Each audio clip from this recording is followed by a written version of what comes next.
Hello, everybody, and welcome back to the GingerTalks podcast. My name is Ginger Snaps, and joining me as faithfully as ever, wonderful Druid Knowledge. Druid, how you doing, buddy? How you feeling? You know, feeling strangely alert today, ready to go. I feel that in this part of the podcast, I'm always giving myself something of a pep talk live on air, because I'm always like, I'm ready to go. I'm ready to talk in a long form setting. But, you know, this episode is actually true. And I'm sorry to admit to you, the listener at home, that every other time was a lie. I've never actually been ready to record a long-form chat. But today, I'm feeling especially stimulated. Oh. And take from that what you will. I love it. And because we have a different variety of guests joining us today, do you want to do the welcome and the intro? Yeah, the man to my digital right is words almost fail me to describe the gravity of the man.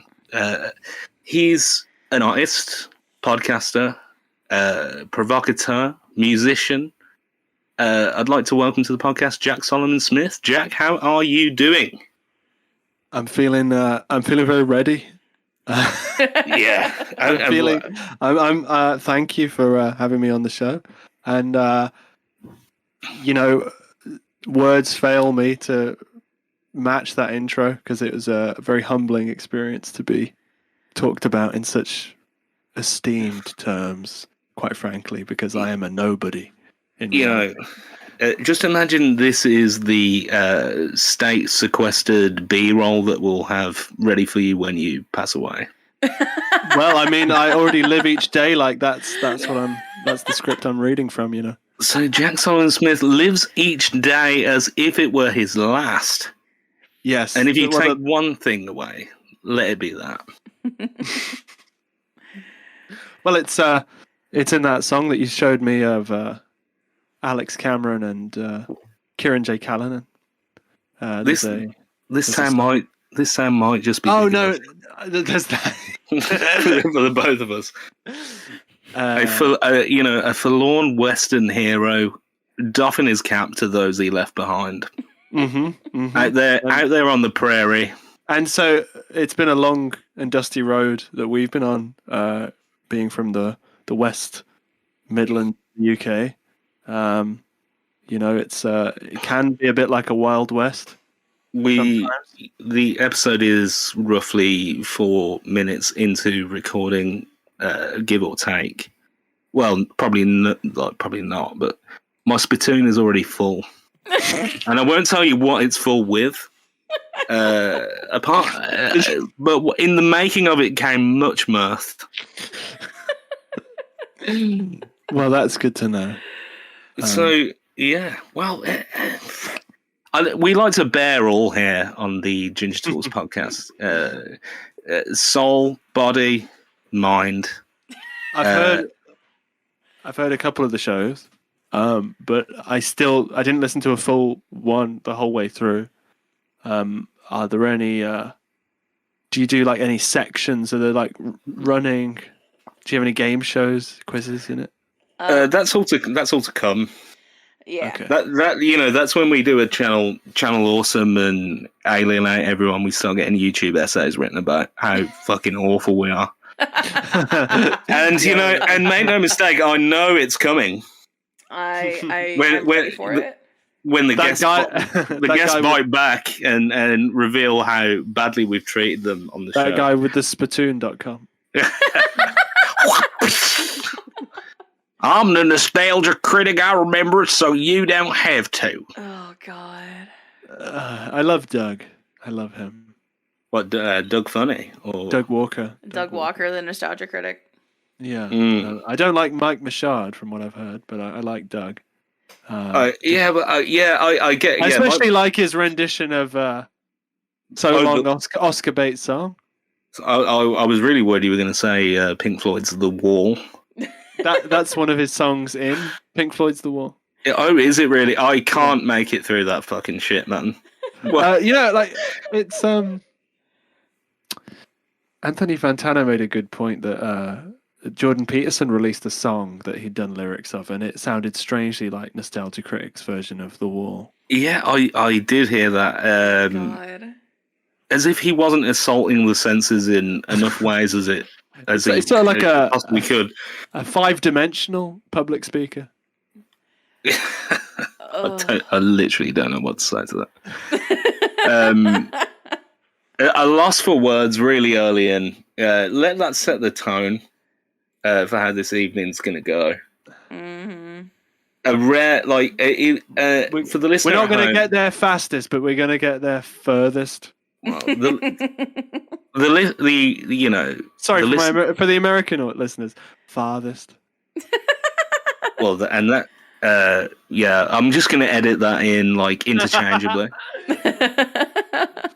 Yeah, I can't wait. The farthest. It's going to be a real editing nightmare. I'm going to be looking at Merriam-Webster's. Okay. Well, you got to get some real work done. You can't just be staring at Merriam all day. God damn it!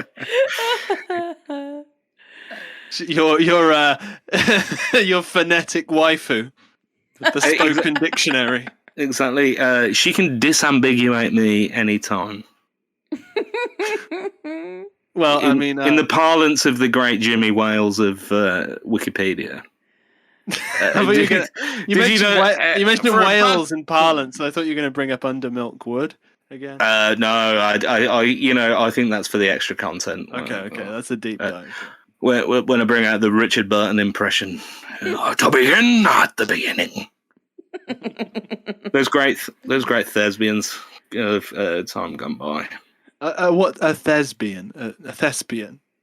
Yeah, well, it was on purpose. It was like from the French.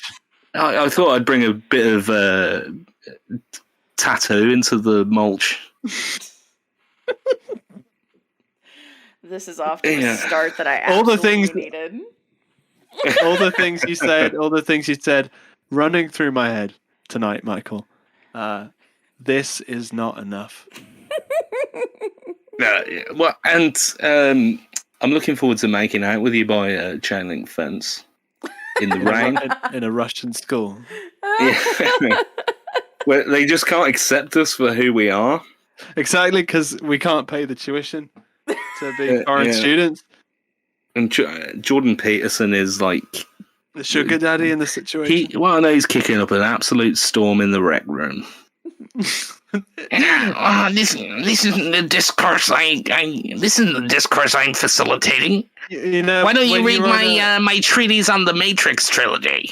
Well, when you're in a restaurant in a foreign country and they bring you discourse, you just accept it for what it is. Discourse, dat course, hors d'oeuvres, horse de fur.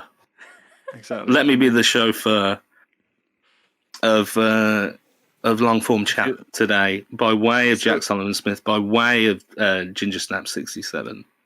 And I might add that this is a stretched limo, and we will be stretching the meaning of words beyond a point of irreparable damage to their significance or their contextual importance in life. We're going to be, through no fault of our own, we admonish ourselves of all guilt, but we are going to make an absolute pig's ear of this. Yeah, as ill-informed, loquacious puppeteers today. with faces like unmade leather jackets. We will exactly, and wax lyrical. And as with all ill-informed, loquacious puppeteers, just thankful to have a platform to spread our disinformation across the internet. Well, it's very popular these days. It's very popular. Yeah. Well, like a dangerous hot jism. That's me doing like a Norm Macdonald.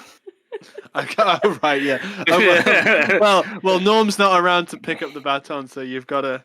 Yeah. The scatological relay. Who can hold the turd next? Play like a hot potato. Your ill-digested sweet corn of a thought, a kernel.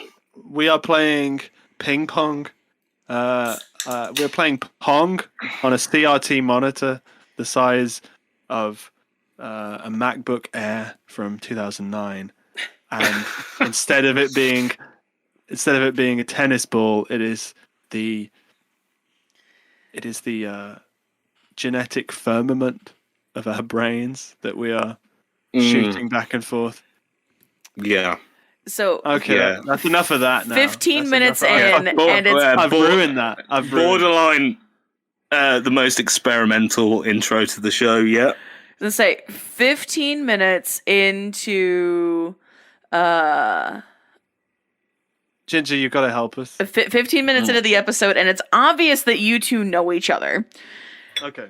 But how? Explain to the kids how you guys know each other. I'll let you begin on this. I'll let you field this. Batman Begins.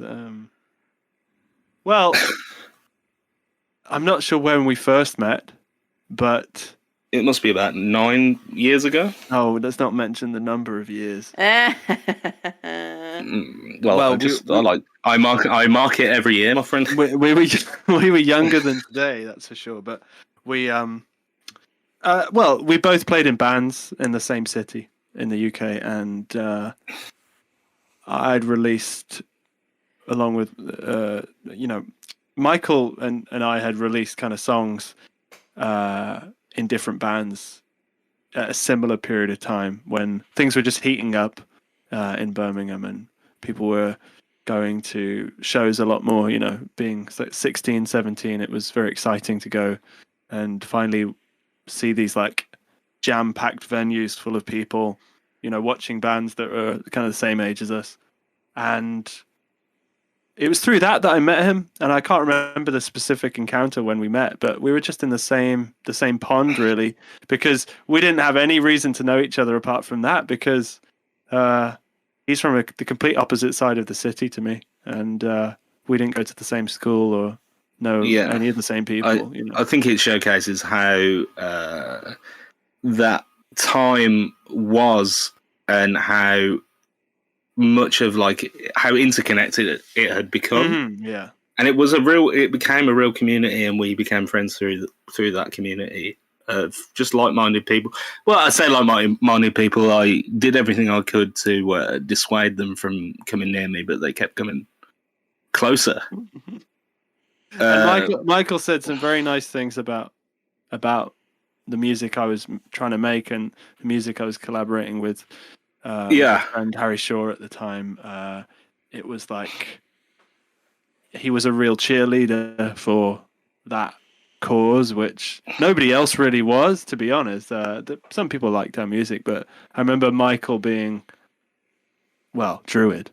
I was waiting on the right time to correct you, because we had real life friend of mine, Dr. Agan, on the podcast, and I thought I was a little hard on him when he doxed me to the community. So I thought, it goes hand in hand with what you're saying, like a cheerleader of what you were creating. And I think Ginger will attest to this. That spirit of kind of appreciating what you do. It's a fire that still burns, because I've been really excited for this episode, because I've been like, you're gonna love him. Well, that's because he does that with my Twitch community as well. I mean, right. There are multiple people who have reached out to him to commission music, and he's participated in like my charity events by, you know, donating the proceeds of his own music to whatever cause we're raising money for. And like that's money that he could keep. I mean, I would happily promote his music anyway because that's what I do. But he's just like, nope, any money from it is going towards charity. The charity thing you're doing, I appreciate it. Like the initial cost of uploading the podcast, I was gonna pay my half. And he said donate it. And so that's what I did. Like, I mean, it's this is all making me look like Mother Teresa, which really I'm not. But it's those little things that happen behind the scenes and just kind of like privately. You know, being a musician, like it takes one person to come up to you and go, "Your singing fucking sucks." And like it can just hit you the wrong way and it gets in your head and then you're like, well, fuck, what do I do now? How do I fix this? What do I do to make it better? Like that kind of shit gets at you and it eats at you if you let it. But those behind the scenes positive enforces that are just like, no, actually, it's really fucking good. Fuck that guy. Let's get a beer. Yeah. Like, I tried my best to not be behind the scenes. I was an active participant. The music Jack makes is left of center. okay. You know, bordering on and you know, I was on the phone to you yesterday, Jack, and I made this point. I think, you know, you dive into areas in music that people tend to stray away from. They would say it's an influence, but they don't actually take it on board. And I think you actually take like things like David Bowie, maybe a bit of David Byrne, not to be reductive by naming all the Davids all the time. You know, hearing someone like pull from these influences in the way that you do was always really refreshing, which is why I was such a champion of Thank you. Your music. But that is I actually remember the first time we interacted, funnily enough. It was at Mostyn Road. And I believe I handed you your first illicit cigarette. Oh. Yeah. Oh. And he had the most hilarious reaction I've ever seen. Because he sat there and he got stoned essentially, and he was just in hysterics at how his mind had shut down and he was able to understand the simpler details in life. It was hilarious. You were like, I remember you saying to me, I understand like why people would order a McDonald's right now or something to that effect. I love it. I fucking love it. In typical glib fashion, I must I say something like, I understand now. It's just being an idiot, being an idiot. Yeah, being an idiot is like really fun, and now he sponges off the state, and I'm completely to blame. It wasn't because of that, but I mean, I did have a panic attack. I think later that night from you did. I was one of those people that gets. We ushered you through it, man. You got through it. Yeah, I was all right in the end. Yeah, I was like, "Come on, champ, you can get through this." It was like, it was like Narcotic Moneyball. I was like Jonah Hill in Narcotic Moneyball with this fucker, and I was like, "You got to step up to the fucking plate, man." And then we've graduated into being like those two angry critic, puppets in the Muppet Show that snipe at everything. Not the first time that comparison has been made about me. Yeah. Yeah, laughing at Miss Piggy, like getting it. Peter. That sounds like an Animal Crossing kind of character. Yeah. Well, I found my, Tom Nook. Tom Nook is the Mr. Krabs of. Fuck Tom Nook. This Nook the crook. Yo, I respect the hustle. Why the fuck not? even if he is possibly fracking on your island. Right. Tom Nook has asked to frack your island. God It's damn all it. about, as Fred Durst once said, it's all about the nookie. Well, that's So it's not. I realize it's not the most engaging story, but it's. Well, it's we reconvened a few years later though, after being at university and stuff, and we both bonded over having a tough time of it. I think as well. We both had our battles with like mental health issues, and I think some of those conversations that we had, like coming out of those times, were really helpful. Yeah, it was and hilarious, as everybody who listens to this knows. Druid is a spouting, babbling brook of ephemera and trivia and insightful collisions. I mean, I feel like me and Druid had the same poison chalice in a way of being frontmen that were trying to write and trying to sing and trying to produce it well. We're putting far too much on our already addled teenage brains to achieve this sort of like lofty goal. And because of that, we were, well, not just because of it, but maybe us being that way to start off with was indicative of this. But I think we're very harsh on ourselves when not meeting these kind of self-imposed, ideas. We can't let the listener at home know that I worry about everything I say to excess. Well, this is the origin story. This is before you broke bad. Yeah. The Heisenberg has entered the chat. I am the one who nooks. Although I wouldn't be able to rock that goatee though. I think it's problematic. Problematic facial hair. Let's be honest. Well, I mean, he's become a bit of an alt-right symbol, hasn't he? Has he? Is that right? I think meth is a bit of an alt-right symbol. Yeah. I mean, it kind of all falls into place together. Let's see. The only way you can get out of the hot water of making the Mexicans the villains in every series up until 5 is you've got to make the Nazis the ultimate end game of the bad guys. Right. Yeah, and they are. I mean, they are. So it's fine. Yeah, defund Putin's war, everybody. Defund it.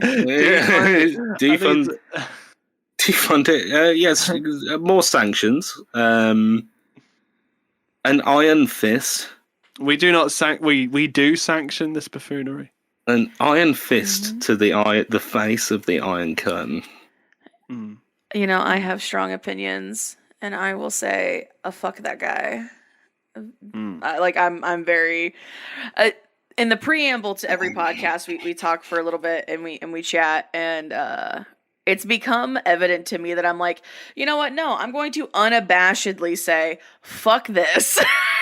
I've become more emboldened. Yeah, we often shy away from even touching that. I think we're outside of the realms of that being far-fetched, even in like idle conversation of the kind we specialize in. Right. Because it's bombardment at the moment. It's everywhere. Well, thank you, listener at home, for embracing idle chat with us while the world burns. Right. It's So anyway, on to but next up on the Price is Right.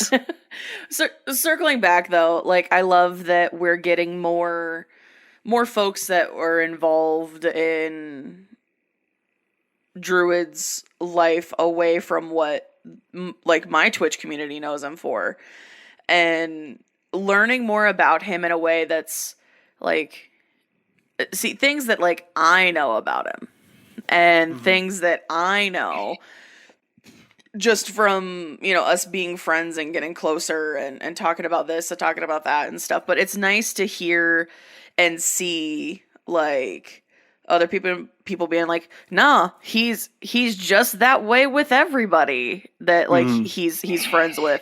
It makes me except the tax man. Yeah, fuck that guy. They're not friends.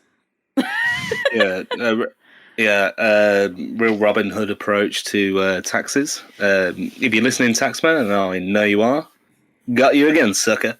I'm Russell Crowe in this fucking bitch. I'm Kevin Costner. I'm coming for you. I'm coming for you where it hurts. I'm coming for your wallet. You can't decide what accent you're doing. Well, it's a struggle I feel every day. It's hard to remain in character all the time. You know, it's like... Well, it's hard to stay in character, especially when you're Russell Crowe. Father to a murdered son, husband to a murdered wife. Oh, fuck. So, investor in Ethereum. Shareholder in Qantas Airways. So, the reason why Druid is so generous about, you know, the profits of his music and stuff is because he was an early adopter of crypto. Yes. So he's just secretly sitting on just a fucking pile of cash. He's holdoing it.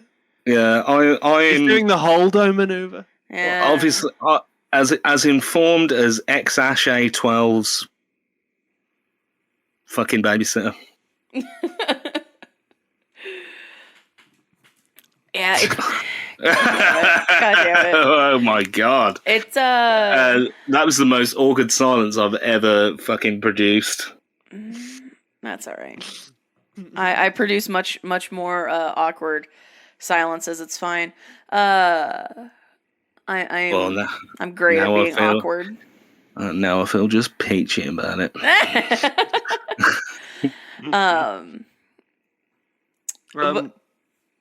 Yeah. So you produce, or you've made music in the past, and you're also an artist. And yeah. So I've looked at your Instagram. I don't have Instagram anymore, so I can only scroll so far down on your Instagram to see things that you put out on there. But from what I've seen, you do some stuff that really, like, I really like, and I don't have the concept of, like, any sort of realism to be able to put out some of the stuff that you do, and I like it. Thank you very much. It's been it's like after university I took kind of a couple years out, really. It was like dealing with life stuff and emotional fallout from how things kind of had gotten when I was living in the city. But then I got back into it, drawing again. I'd been drawing for a long time. It didn't necessarily come naturally to draw like some of the detail that I know that I can just about, wrangle a figure and a line. And I'm very happy about that, because it did take a while, I mean, really. And I remember when I was a teenager trying to sometimes just not sleeping and getting very overly stressed out and excited about trying to get good at it. But then in the end I had to let go of that and I just kind of enjoy it again. Yeah. And I find it's very cathartic sometimes to try and get what's in my head into an image that's like a film, like a movie. I see them like movies, really. Yeah. I've definitely seen that in your work, and it's funny you say that. I think there's a lot of you in there as well. Like I feel like you pop up as a as a character in your work quite a lot. Would you say that's fair to say? I suppose it's inevitable in a way. But like in such a, like, I feel that like, so for those that don't know, I mean, Jack actually he made a comic book called Pilot, No. and It's kind of a play on words because it was the first comic book I did, so I called it Pilot. but I felt like I could see you in the characters in that. I could see you in the machination of that. Impressive piece of work. We do a shout out at the end of the episode. Is Pilot available to view online? It isn't at the moment, but I'm looking to reprint it. Okay. It's Because I've never seen the complete work. I don't think. But I have a PDF of it, which I sometimes have been known to give to people for a small donation. well, But I do want it out there again, and I'd like you to see the full thing for sure. Like, yeah, it seemed like a really, to try and describe it to those who can't see the images, it's very unique. It follows the style of your art that you do, kind of, as standalone pieces. In that, there's this kind of industrial desolation there. Again, kind of looking at like themes that you might find in cyberpunk, if you would say it's fair to say. That's fair to say. Really, really unique style, really worth checking out. I would advise anyone that can hear me to go and try and seek it out for yourself, even though by his own admission. I need a proper website. I mean, it's kind of ridiculous that I don't have a better web presence. So that is next on the to-do list, really. Yeah. The cyberpunk thing, as you mentioned, I mean, that just came from, I suppose we've all thought it, like everybody, especially as into video games, I think nearly everybody's flirted with that style and loved that imagery, I think. Yeah, but I think it's, here's the thing about cyberpunk, especially aesthetically and thematically, it's so often done in a gaudy way that doesn't serve its best elements. And I would say that your art does serve those elements. That kind of, not to do it the disservice of a comparison that I'm about to actualize, but how Ghost in the Shell is like a wonderful piece of visual cyberpunk media. You've also got Johnny Mnemonic, and no matter how much in my heart I love Johnny Mnemonic, in my head I know Johnny Mnemonic is garbage, especially when that dolphin comes into the equation. What, Henry Rollins? No, no. The sentient dolphin. No. You straddle the line perfectly of being Ghost in the Shell, not Johnny Mnemonic. Oh, thank you. And not a angry video game nerd in the year 2050 trying to play the original build of Cyberpunk 2077. I mean, that will be me one day, I think. Taking a fat shit on a PS4. What a piece of fucking garbage! Did somebody do that? Well, the angry video game nerd, he'll blow a turd on anything these days for a quick buck. Well, the thing with the blow a turd. Has anybody ever said that sentence before? Blow a turd. It's really big in the glass manufacturer community. I'm also Stormy Daniels. Oof. She's blown a few turds. We don't talk about her. We don't talk about. It was probably the best turd she ever blew. Okay. So, with the art style of it, of Pilot, I suppose if I was going to give any of my personal idea about what makes cyberpunk kind of look good as a general aesthetic, is I think that it can't be too high tech. I think a lot of things make the mistake of having every building look like it was built in some massive, metal lathe. Like everything's been built out of shurikens and stuff. And really, when you look at Blade Runner or you look at Star Wars, I mean, two of the most defining science fiction kind of imagery, films. They both have very lived-in worlds that are built on. Well, that's what our favorite YouTube commentator, Tim Rogers, Action Button. He makes a point on when he talks about Cyberpunk 2077. He says, "Wouldn't it have been so much better if the assets were populated instead of like flat screen monitors? It had like 80s broken up 80s CRT shit going on." And we live in this like bubble at the moment of nostalgia is king. We like to see our musical artists under a gauze of like artificial grain. We love that aesthetic, and there is a reason for it. And I think it's because it has that timeless quality to it, even though it's dated. I know what I'm trying to say, but it's like hard. I think your work encapsulates that facet of it really well.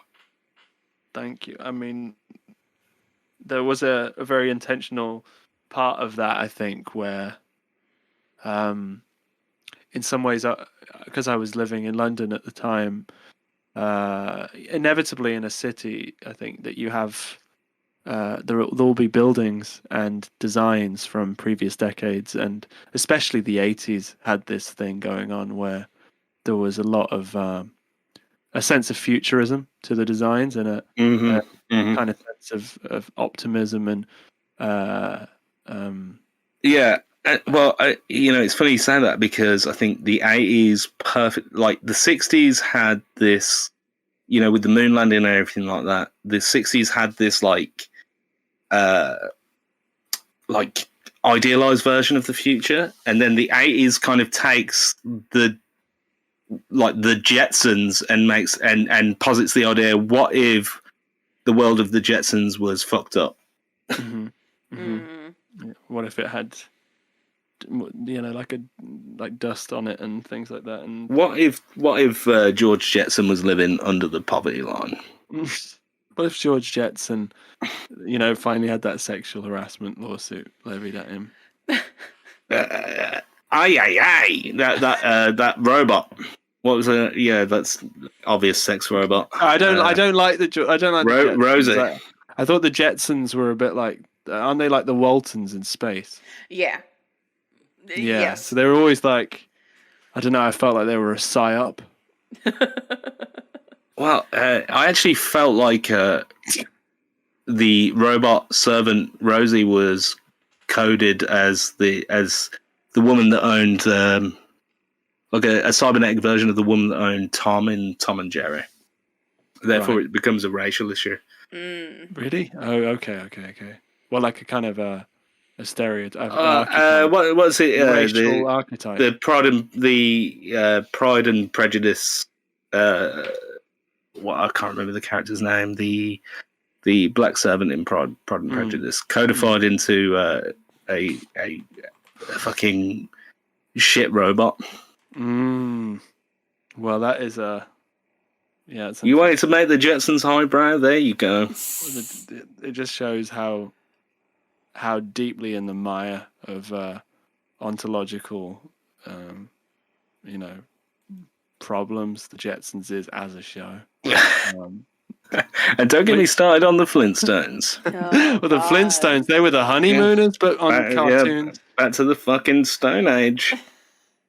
Yeah, it's like, bang, zoom. Wilbur! Where's my dinner? And I still love the scene in Red Dwarf season 3, the first episode of that, where Lister and the cat are on their bunk beds watching old reruns of the Flintstones, and they both find themselves asking like if they would go with Betty or Wilma, and Oh yeah. it's a great scene, really good scene. So I guess that's my first question to you on today's podcast. Betty or Wilma?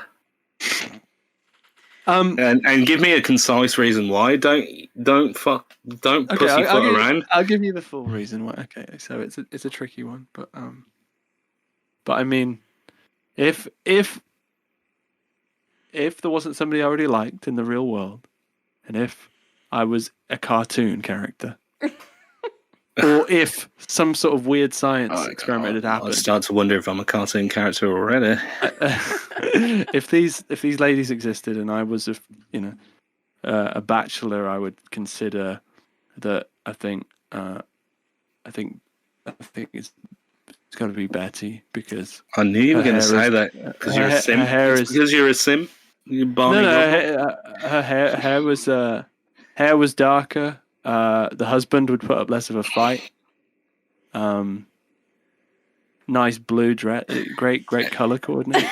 You know, the sad thing about the truth of the Flintstones is when Betty sets up her OnlyFans as a brontosaurus that has to walk in a hamster wheel to make the server run.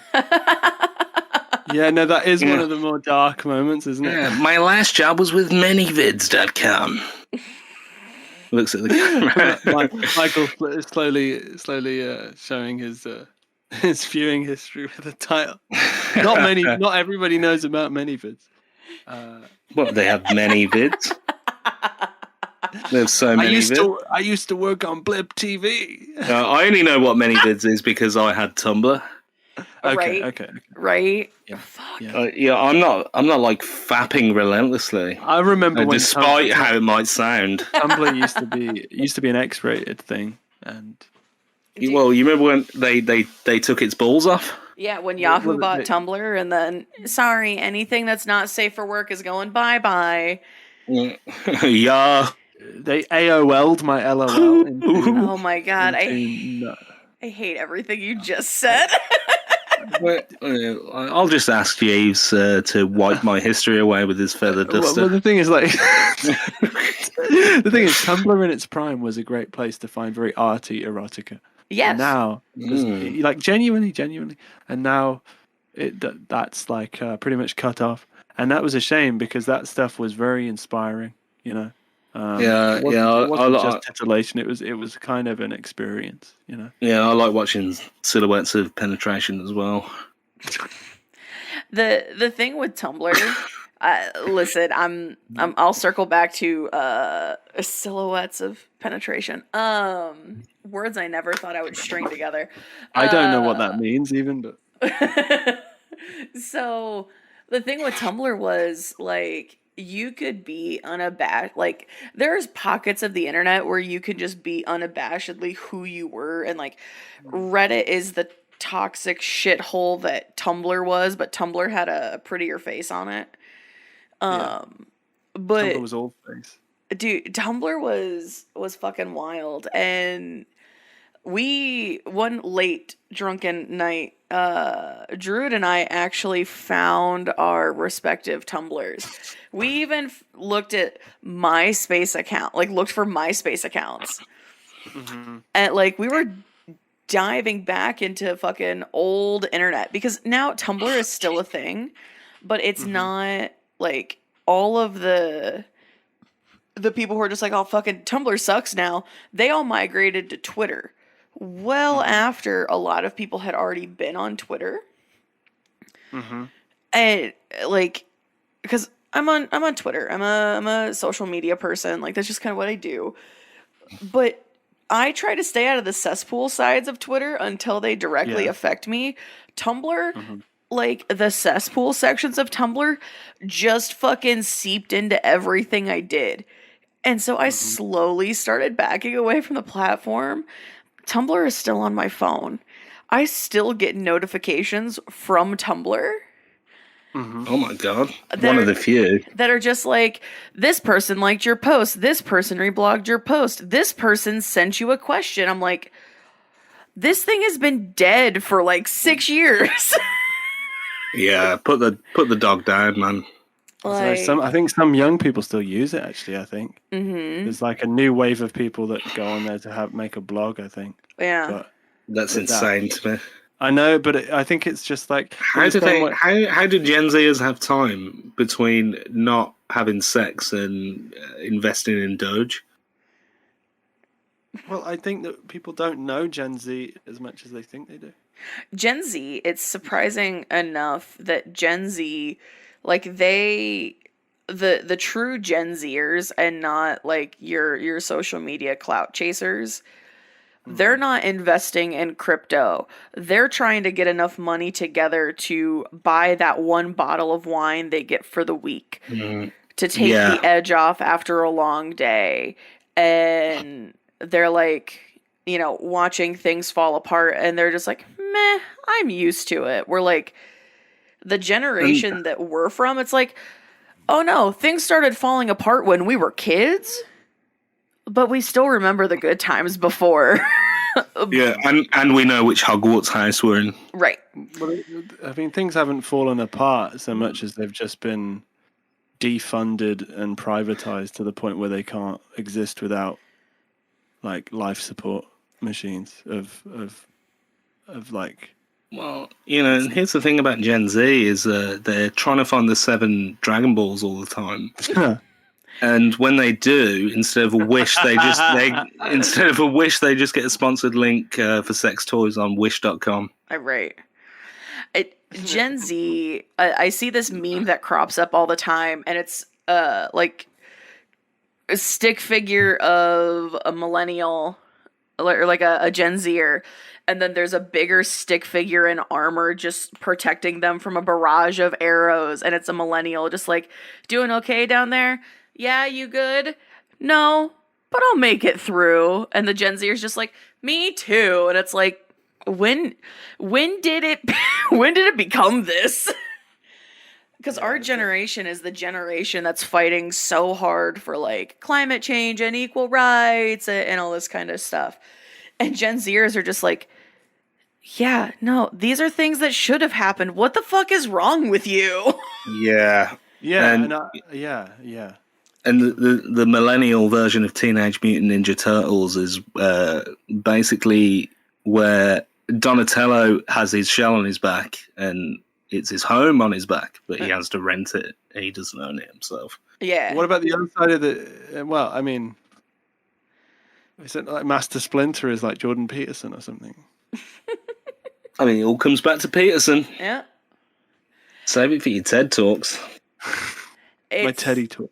Oh my. My TED, Seth MacFarlane's TED Talks. Seth MacFarlane's TED does talk, and that was the worst bit of the movie. Oh yeah. God. That was a jewel in the crown of Mark Wahlberg's career. Yeah, I mean, it really drew attention away from Max Payne. Yeah, the Max Payne didn't draw attention away from his heavy Boston accent. No. Which gets heavier when he's drunk. Max Payne is a Brooklyn Irish guy, and the idea of a Bostonian not even trying to cloak their accent when performing that role was a sad thing for me. Because I cloak my accent every day, and nobody thanks me for that. Oh, this is a grief that I'm sure the whole internet shares with you right now. Yeah, your accent. We come from the same city. Your accent is an anomaly. I think. A lilting oasis, man. How do you do that? A lilt. Thank you. I don't know if it is an oasis. I think it's more of a. What's that vitamin water that 50 Cent? What, vitamin water? Is that, he prefers a vitamin water? I'd say it's more of a vitamin water than oasis. Does that work? Does that joke travel? Well, does that work? Fresh from the West Midlands vending machine, man. So, I mean, basically what happened was I grew up listening to... I was homeschooled and I grew up listening to British broadcasting corporation, BBC News, Radio 4, which is like Radio 4 is like the last bastion of like a kind of received pronunciation, English speaking. Accent. It is. It's archaic, really. It still has that. It still operates under those parameters of being so twee and British that it fucking hurts to hear it because it's now on Radio 4. Yeah, because it's like run by Mary Poppins or something. Yeah, it's definitely like I think if an American if an American came to England and they awoke to the sound of Radio 4 morning news, they would literally feel like they're on a different planet. I think to when they're in. I think it would be the thing that reaffirmed every stereotype. Yeah, pretty much. I think. But I mean, bloody horrible the news today. They're not like that. They are more sober than that. The thing about them that's good is they're not hysterical in the BBC Radio 4. They don't put across the news in an overly emotional way, which is actually quite a good thing, I think, because the last thing you want is Glenn Beck crying at you. Well, he doesn't do anymore. He's gone full Joker now, hasn't he? He's become Joker-fied or whatever. You know how I got these scars? But, I was gonna tell an elaborate story and decided not to. But the worst part of Radio 4 is the news for me, because I find news. It's not that I'm skeptical of all the messaging and news per se. It's more just I think that there's something inherently disorientating and depressing about being told about things that you may or may not have any say in, because it's really distracting, I think. So for the people at home, imagine if Alex Jones was still able to get the fucking quaaludes that drove him insane. And that's Radio 4. Realising that nobody knows what the fuck we're talking about. Fucking, I just thought of my thought of Alex Jones on Quaaludes just fucking sent my brain spiraling. Going ape. Fuck, dude, that man, he needs to like do something. He fucking, been doing it a long time, hasn't he? He has. Not as long as Rush Limbaugh, because Limbaugh was at it for a long time. But then he's retired now, right? Limbaugh died. Oh, he died. He was retired. He was retired from the mortal coil. A Blade Runner reference, if ever there was one. Right. He did. He died. So rest in power, Rush Limbaugh. No, fuck that guy. I much preferred your earlier material, like closer to the heart and fucking He's a 2112. scummy piece of shit. Oh, we're not talking about Rush the band. No. Oh, Rush Limbaugh. Uh-huh. So... Yeah, fuck that guy. I'm going to totally pretend I know who he is. Alex Jones is only 48 years old. Yep.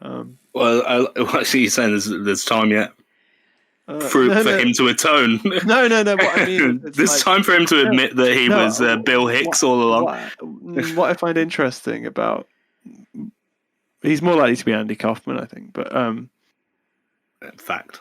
But it's interesting to chart his evolution, isn't it, as a public figure? Because looking at his IMDb page, sorry to bring this up because I thought this episode might be free of that, but with me and Druid, it was never going to happen. So he was in Waking Life, Richard Linklater's Waking Life, which was a great film, and he was in A Scanner Darkly by Richard Linklater. So obviously, Richard Linklater is pretty liberal, I think.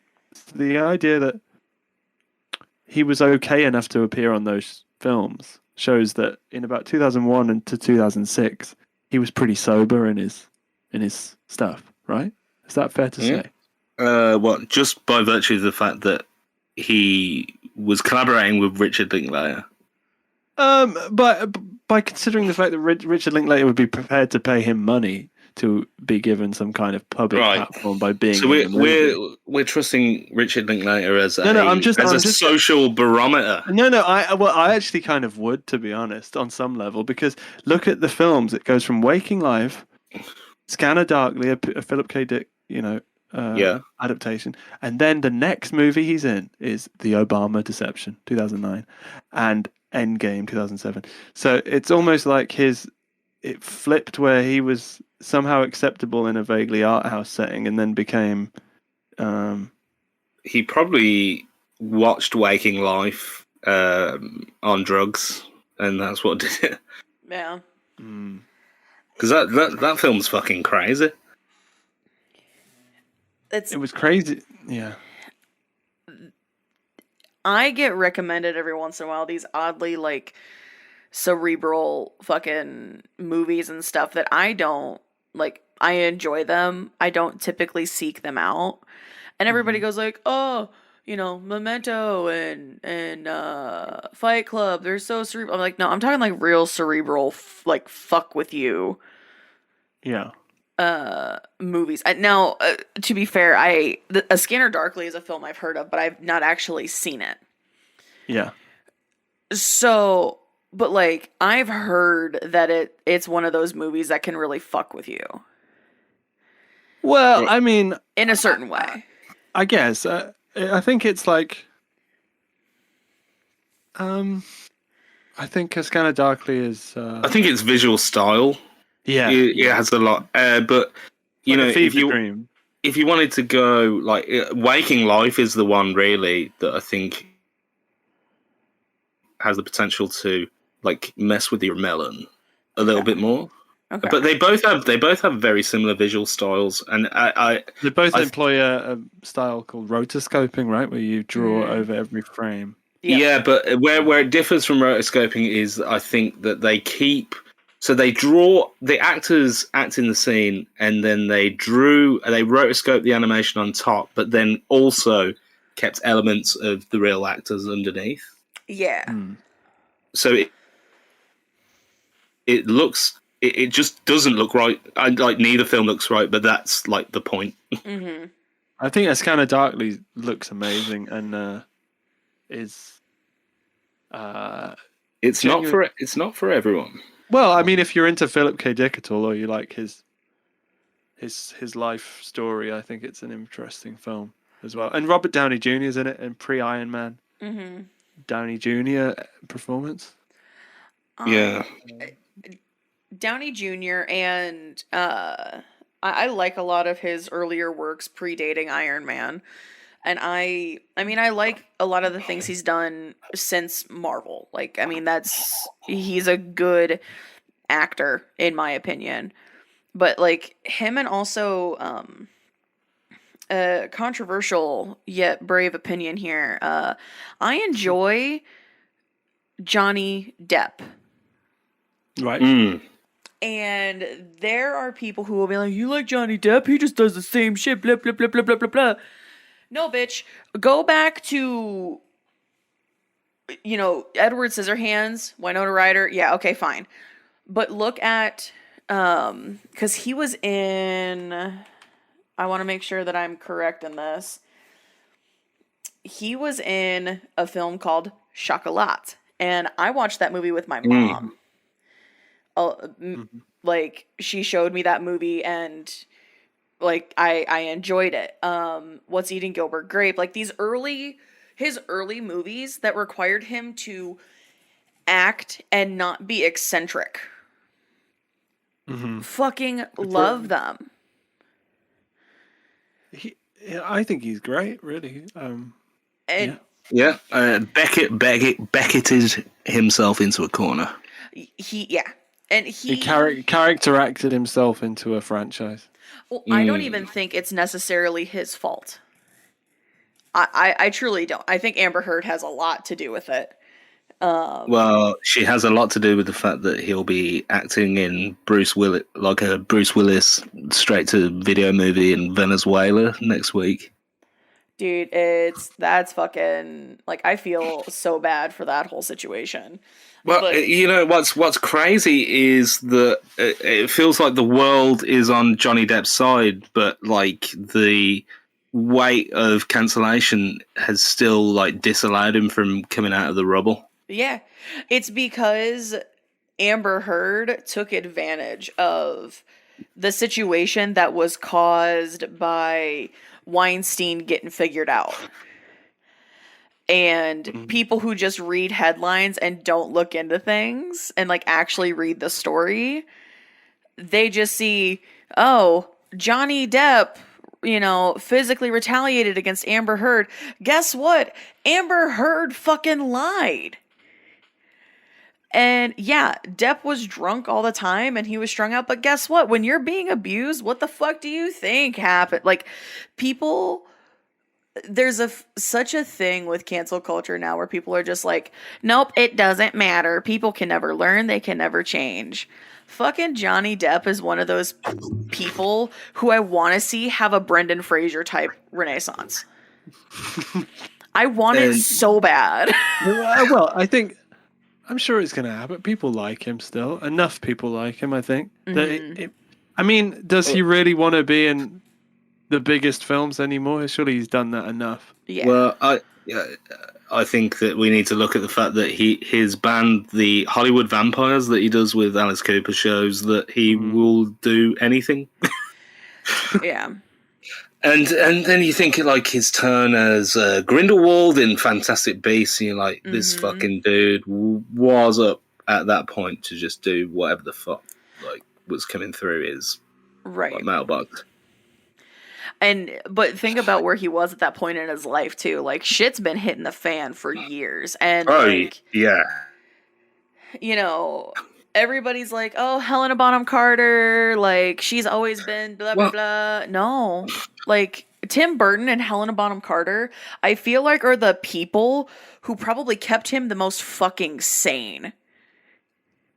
Yeah, but like, here's what I would have wished for Johnny Depp, and I think he was totally like able to achieve it, is like a kind of Nick Cage thing. Yeah. You see what I mean? You know how Nick Cage is able to purvey eccentricity and like craziness in a way that is like generally accepted as being like fucking art. Mm-hmm.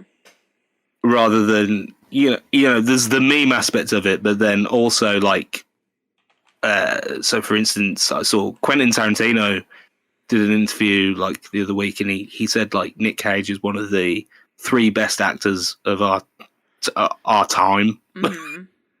I could see Johnny Depp doing those fucking off the wall, weird fucking roles that are like by interesting directors, up and coming, doing like fucking interesting things. Mm-hmm. And I think his career was down the pan like as soon as he signed on that deal to play fucking Grindelwald, man. Yeah. Or maybe even as far back as Willy Wonka.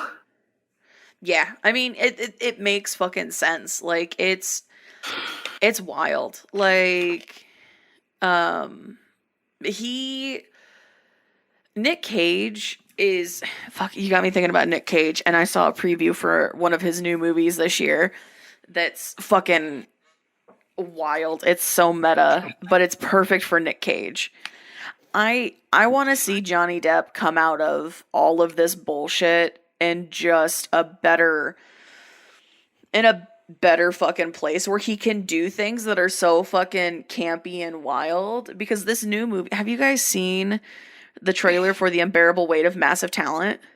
Yeah, I have indeed, yeah. So I saw that preview in the theater. Mm-hmm. And the thing is, you can't tell me that Nick Cage probably hasn't experienced something like this. Because of how eccentric the guy already is outside of movies and stuff. Like, he's just an eccentric kind of dude. And I love it, but oh my God. Like, yeah, I like the look of that movie. one I always go to for Nick Cage, Port of Call, Bad Lieutenant. Bad Lieutenant, Port of Call, New Orleans. Absolutely fucking directed by Werner Herzog. Absolute powerhouse of fucking. No, I've not seen that. I haven't either. It's so good. I know that it does look fun though. It's got Exhibit in it. Oh my god. He's good in Vampire's Kiss. You ever seen that? He's like. Oh my god! Well, that's the big fucking up there with Showgirls for me as one of the greatest. Greatest pieces of American expressionism in the movies. What a wonderfully bold statement that I hope righteously is pissing. I hope it echoes through. I hope that's pissing off like about 100 people right now hearing that.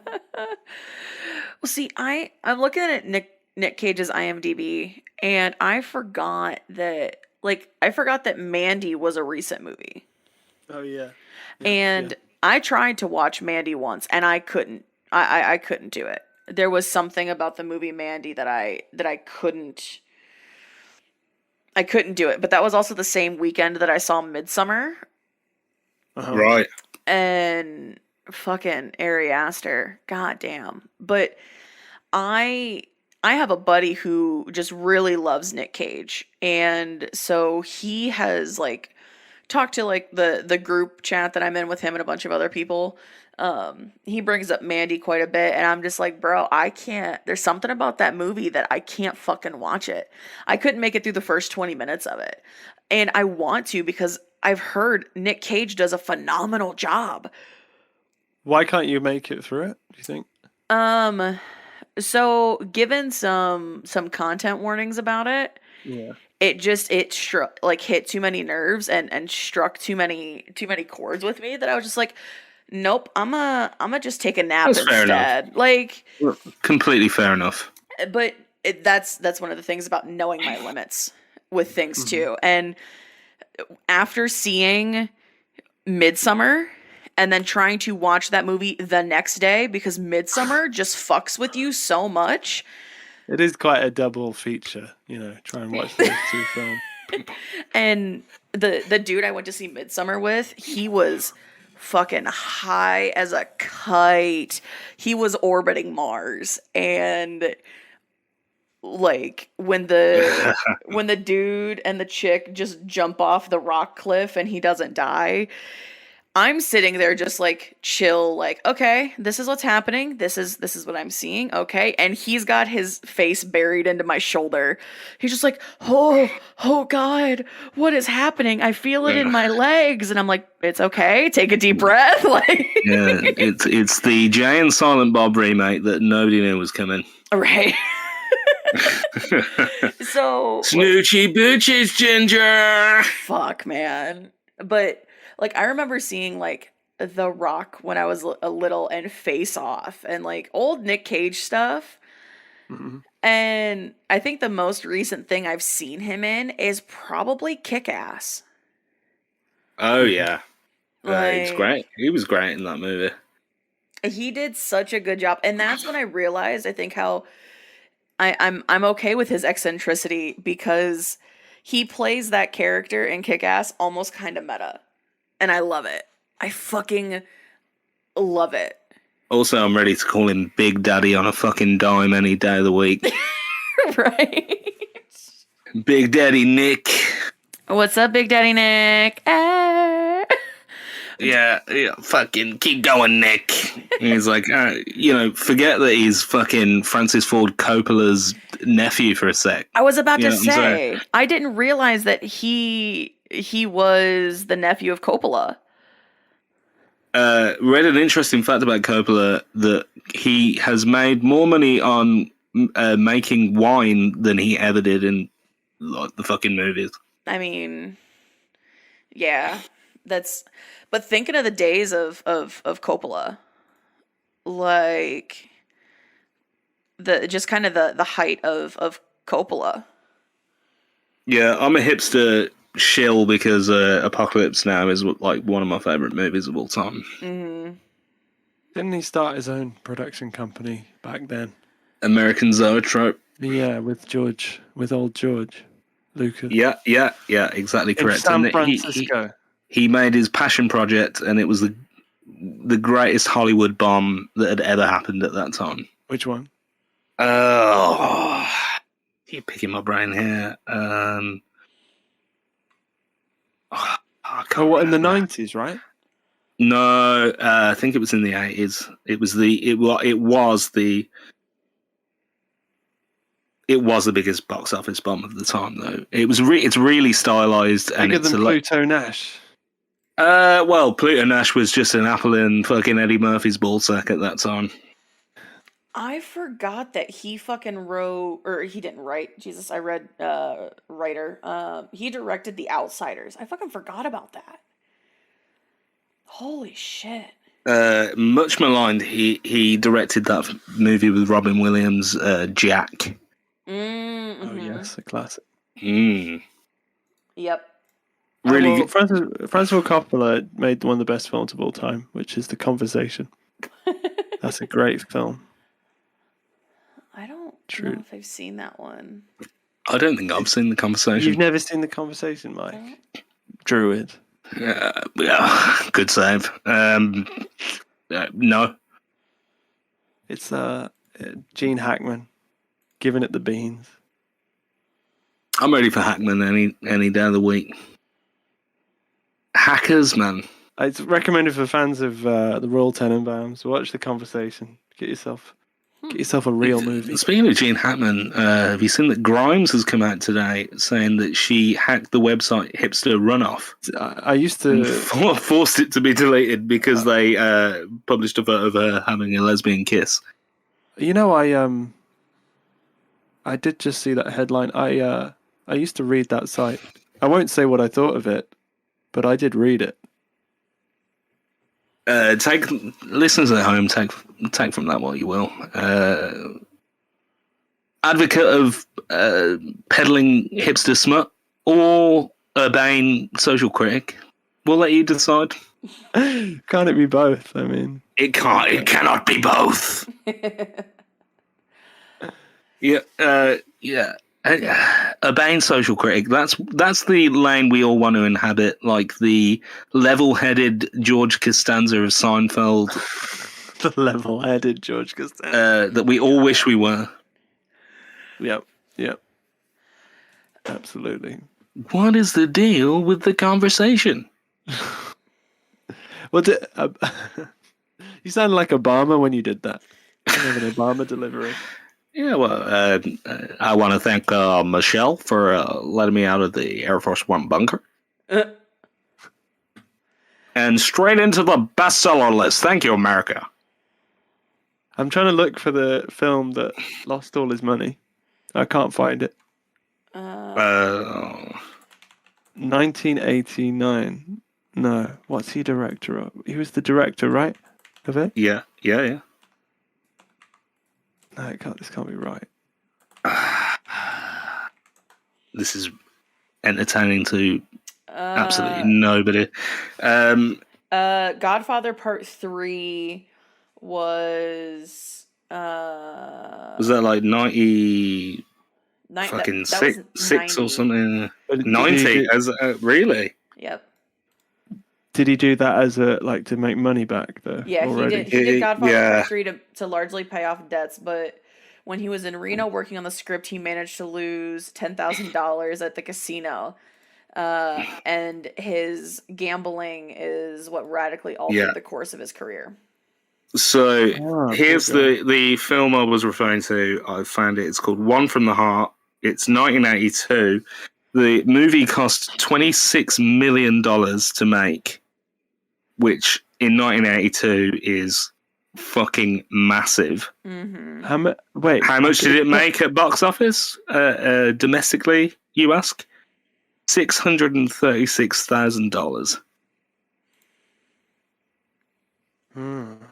That's like, and that was the flagship movie of Zoetrope Films. Well, and you know what's amazing is, considering the budget, the tagline, well, like the short blurb for the film on IMDb is, a couple has a fight after living together 5 years in Las Vegas.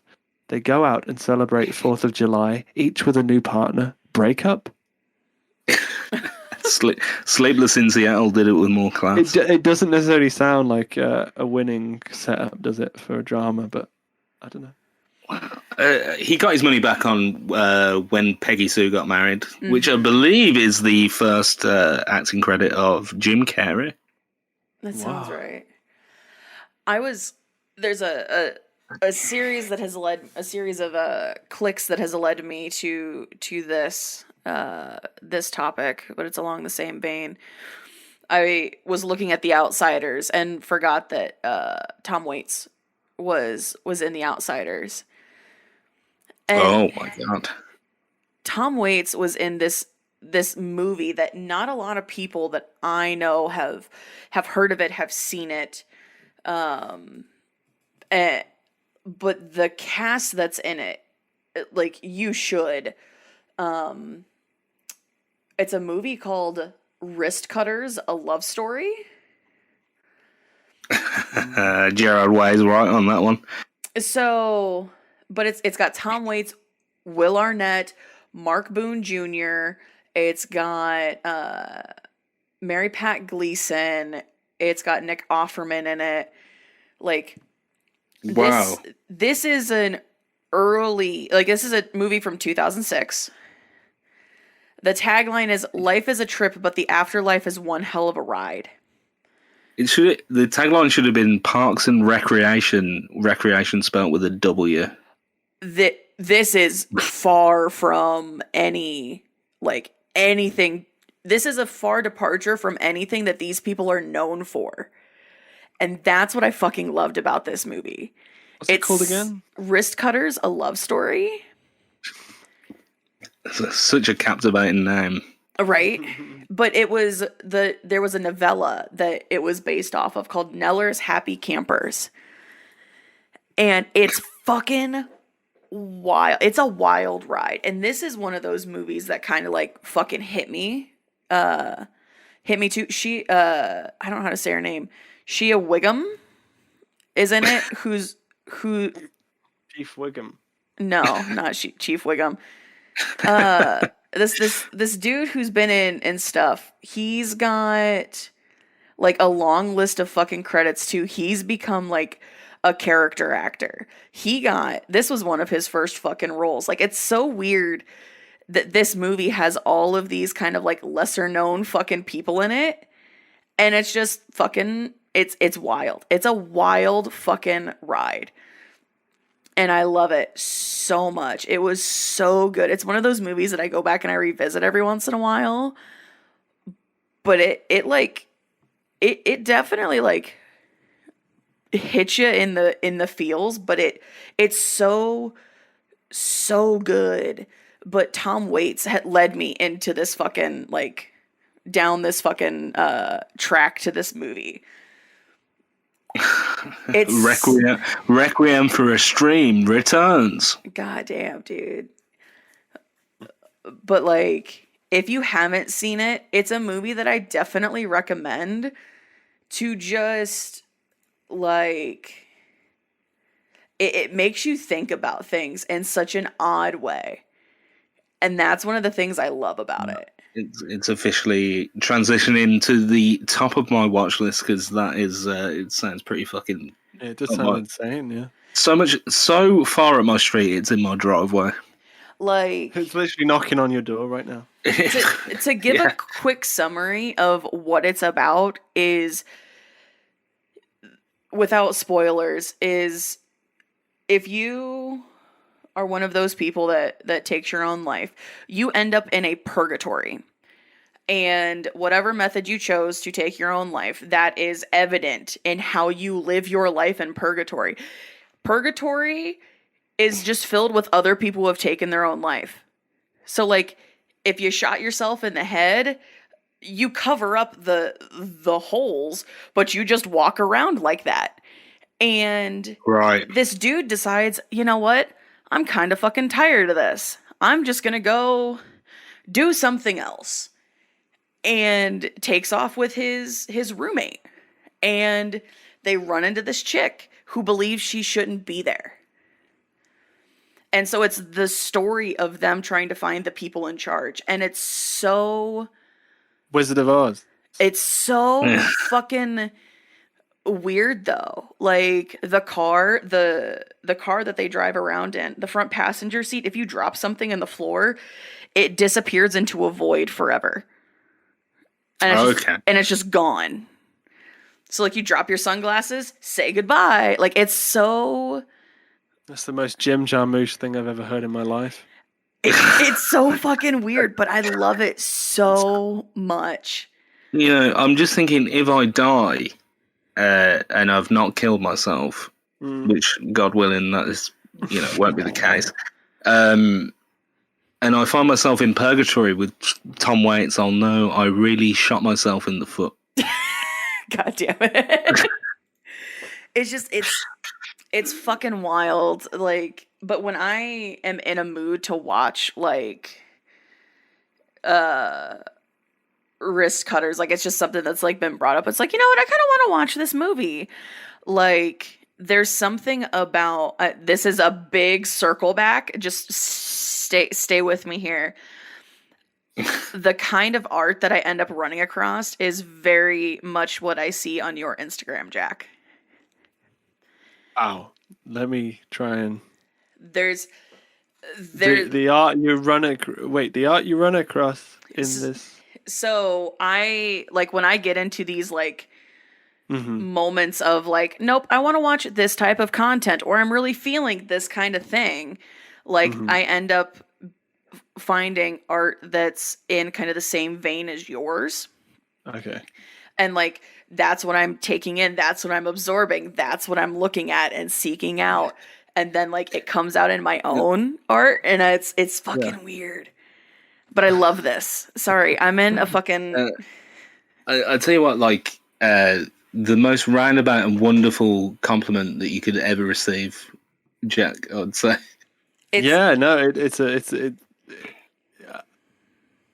a big one, and thank you very much. I'm still thinking about Waking Life. I think that's in my head. I keep thinking of Waking Life for some reason. I'm distracted by that. Go the fuck to sleep. Oh, fuck.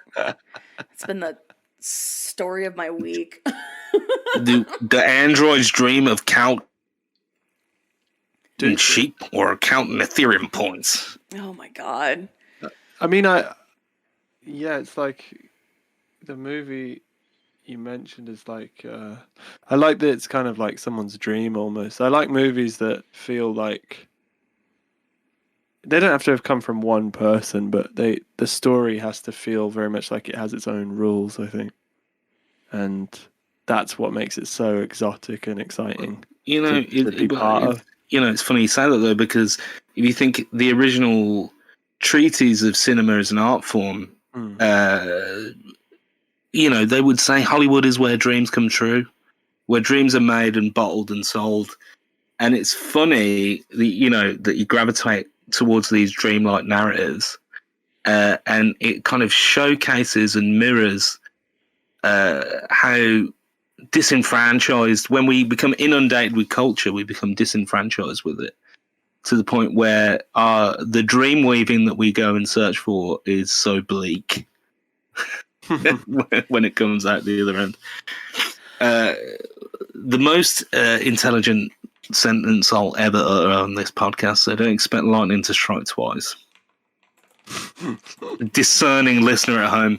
I'm pretty sure the only person still listening is the ghost of fucking Robert Ebert's past. I don't know if you this is very grim, but obviously if you end your own life and you end up in purgatory, it doesn't sound that bad. To end up in that kind of purgatory with a car with a bottomless glove compartment. The mixed bag. Imagine the disappointment of arriving in that purgatorial plane and expecting to hear the fourth Nirvana album, only to find out that Courtney Love did it all along. Oh, fuck. Oh. So I have a... Well, what did she do, Mike? She gave him the gonorrhea. She caught it off Madonna. Ooh. Madonna-ria. Madonna. Hey, there it is. There's the episode title. So I have a question for you guys, and this is a thought that's been kicking around in my head that I've wanted to ask you, Druid, but I feel like Jack is a great person to ask as well. Can you guys, are you guys able, if I were to say, like, imagine an apple? Can you clearly see an apple in your head? Yeah. Yeah. And if I say, imagine taking a bite out of that apple, can you like imagine the taste and what the inside of the apple looks like? Just follow along with me here. Yeah, I can. Weirdly, I can imagine Anthony Kiedis of the Red Hot Chili Peppers eating the apple. I don't quite know where that's come from. But please carry on. Okay. Yes, so, I believe I can. I can taste it. Yeah. Okay. Sure. And do you feel can you imagine the feel of the juices being like sticky? Yeah. That's a little harder for me, but I can. Absolutely. About. Okay. So I can recall what it's supposed to taste like and what it's supposed to feel like. I can't imagine the apple. And what that is, that's called aphantasia. Yeah. And a Disney film. Aphantasia is a phenomenon in which people are unable to visualize things. Mm-hmm. They're able to, like, most people are able to conjure up a scene in their mind and imagine things, but people with aphantasia can't. And the funny thing is people with aphantasia very rarely have dreams that involve visual imagery. Mm. But is that true of you? Do you have dreams with visual imagery? It's only in very intense, like, nightmares. Uh-huh. Otherwise, I just dream like feelings and sounds and stuff, like all the other senses, but the visual stuff. So you dream a Daft Punk concert is what you're saying? Pretty much. But it's like, but you're outside the venue and you can feel the bass. Yeah, but you can't. Yeah. But I think that's why I have a struggle with, like, because Druid knows the kind of art that I do. And I think that's why I focus more on abstract. For Jack, So, like, think Pollock, really. I mean, Jack, you'd be the first to admit, Ginger, I think, Jackson Pollock is the kind of main, I imagine the main thing that you get in response to your art. I would say so. So I do abstract representations of people, just so how I visualize them with colors and shapes and like flow. Yeah. And that's what I put on the canvas, because I can recall sort of what the picture of, like, Druid looks like that I put on the website. I can recall what people look like, but to conjure up if I were to try to visualize and, describe a character from a book, I can't do it. I can't imagine what they look like. So that flows into the abstract. And I never really realized that was a thing. I just thought I just didn't have an imagination. But then I learned about aphantasia, and I was like, wait a minute, what the actual fuck? Things make sense now. A new strain of imagination has been discovered. Right? And it's such a weird... What about memory? Do you have memories that are visual? I have memories that are visual, but I have a very hard time recalling them. I have basically, like, snapshots. I don't have... Because, like, you can probably remember standing with Druid at a venue and talking. And, like, you guys actually moving around and stuff. I remember none of it. Well, I mean, in theory, you'd be able to do that. No, chemically. Well, I mean, I can I get. It's a bit like a bad, like, zoetrope animation, really. I mean, I see it in I can tell that I'm making it up, most of it. You know, it's not a real memory. It's more like Interesting.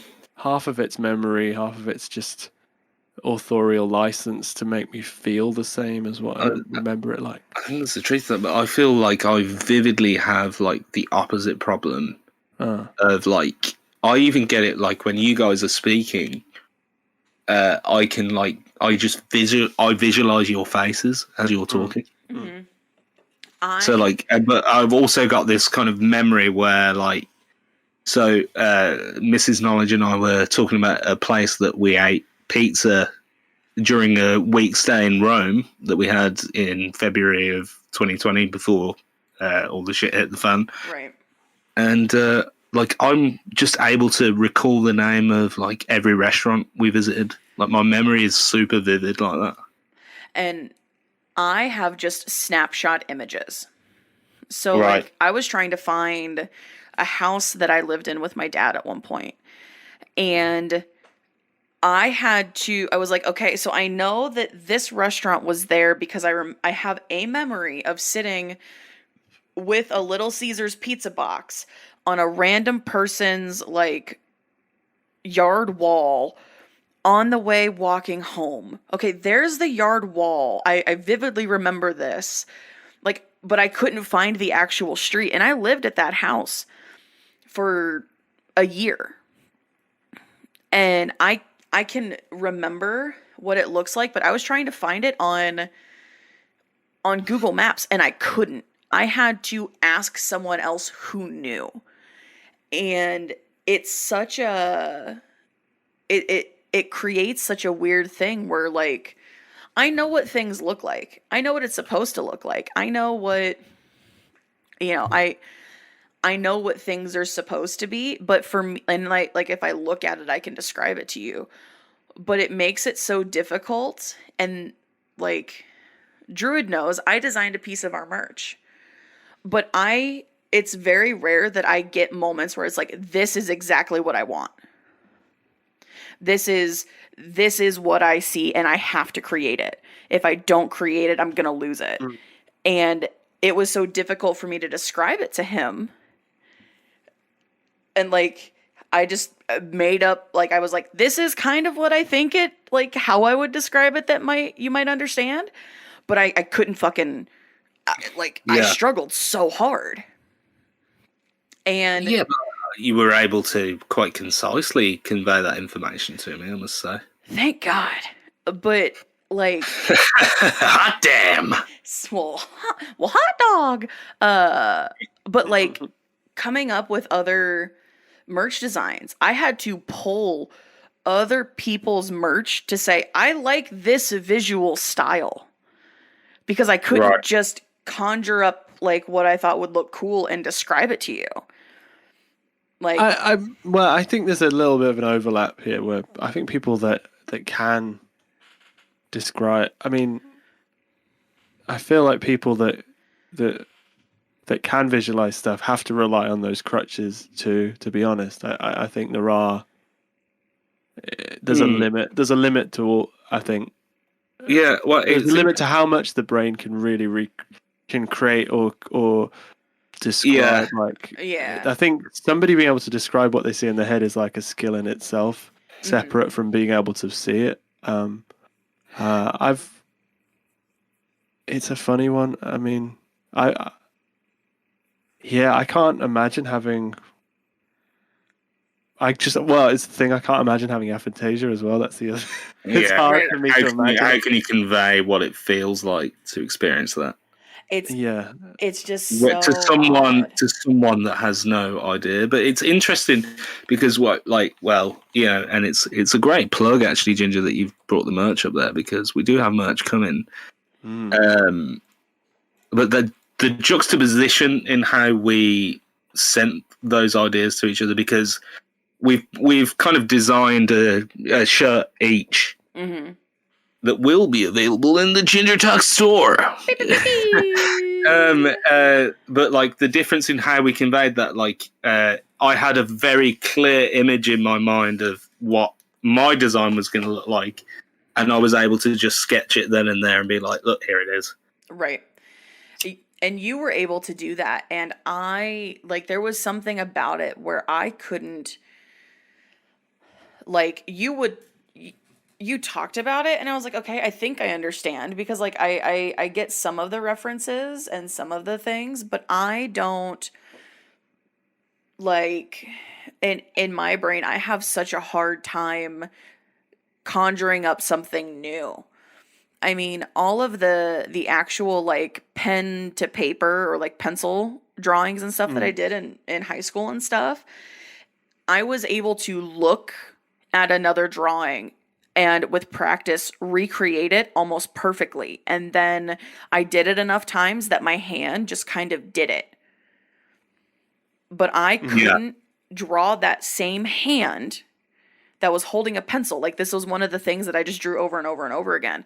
I couldn't change the look of that hand. I could look at my own hand, and then when I went to go try to like recreate it, I couldn't do it. Which is such a weird thing. Like, now that I think back on it. Yeah, it's wild. But you mean you couldn't draw your own? You'd copied a drawing and got it memorized in your muscles and stuff, and you could recreate it. But then you're saying you couldn't draw your own hand. Like, so if I was looking at like my left hand and drawing with my right, if I took, like, I could start and like it would work, but if I took my hand away, I couldn't remember a finite like I couldn't remember even overarching things, let alone finite details of what I was trying to recreate. So as soon as I took the reference away, it was like I had never seen it. And it was just Neanderthal smashing pencil to paper. Like, that's what it fucking felt like. So it's just so weird. And thinking back, it's like, maybe that's something very similar to like why, like, because aphantasia is in kind of like, it's not just like you can or you can't. It's you can do up to a certain point, or you can't do it. Like, there's levels to it. That's what I was trying to get out. There's like stages and levels to it. And it's kind of fucking, it's wild to think that like maybe I've had aphantasia. Like, I'm one of those people with aphantasia, and I just never really fucking thought about it. I mean, how are you to know? Right. Like, I never sought out the answers until I heard someone talk about it. And I was like, wait a minute.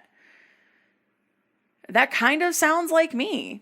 It's time to make that aphantasia advantageous. So, like, I was curious because you both have done, you know, I know, Druid, you've designed a lot of your own, you know, a lot of the merchandise that you've had out in the world.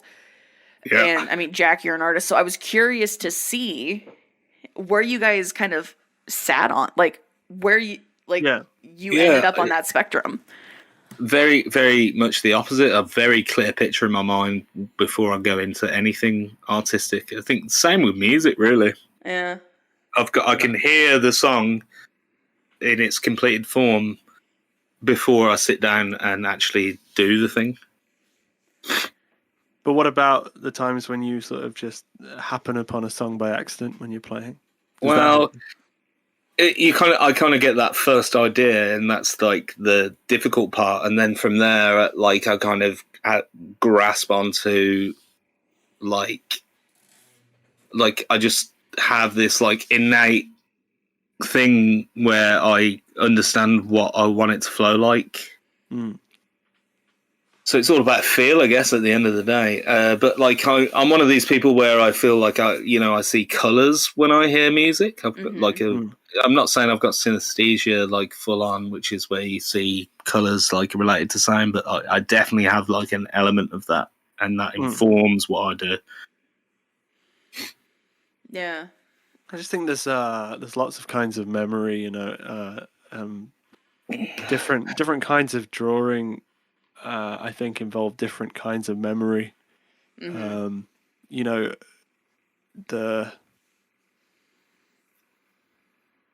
I think as well, it's very hard to know an object properly unless you've drawn it countless times, really. Yeah. This is what I draw a pretty shit hot Goku. I think it's really hard because you kind of have to. There's a weird mixture of theory going on and invention, and that's the way I think about. I guess I just unconsciously think that way about when I imagine stuff or I remember stuff. Is that I think it's a strange mixture of sensory data that may have one point been objective, but really is like a CGI, rendition created by a team of brain cells that are trying to give me the optimal experience. Well, those humble folks at Bethesda. Yeah, no, it's a Bethesda software. It's Todd Howard. Todd Howard has to launch a team for it. No, because it's funny because you can't trust memory. No. And not for an instant because it's not real. And you can't trust Todd Howard. Exactly, they're very similar in that way. Well, I mean, I don't know Todd personally. The abstract concept of memory and Todd Howard, an immense amount of overlaps. I don't want anybody to walk away from this podcast thinking I don't like Todd Howard. I don't know the guy. I loved Oblivion. He's E3's answer to Carrot Top. Some say he's the American Peter Molyneux, but I don't subscribe to that belief.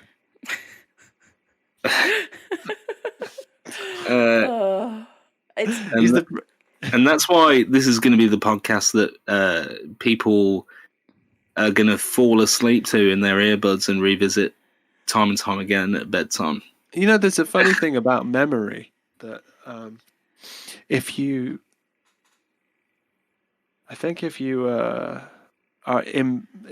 balance yourself in a funny way where your brain has to engage the balancing circuits of keeping you upright, that you learn, you're actually way more likely to learn something just after that, because it's like some kind of circuitry comes online to do with I think balance being so important to survival. It's it makes your brain more plastic when that happens.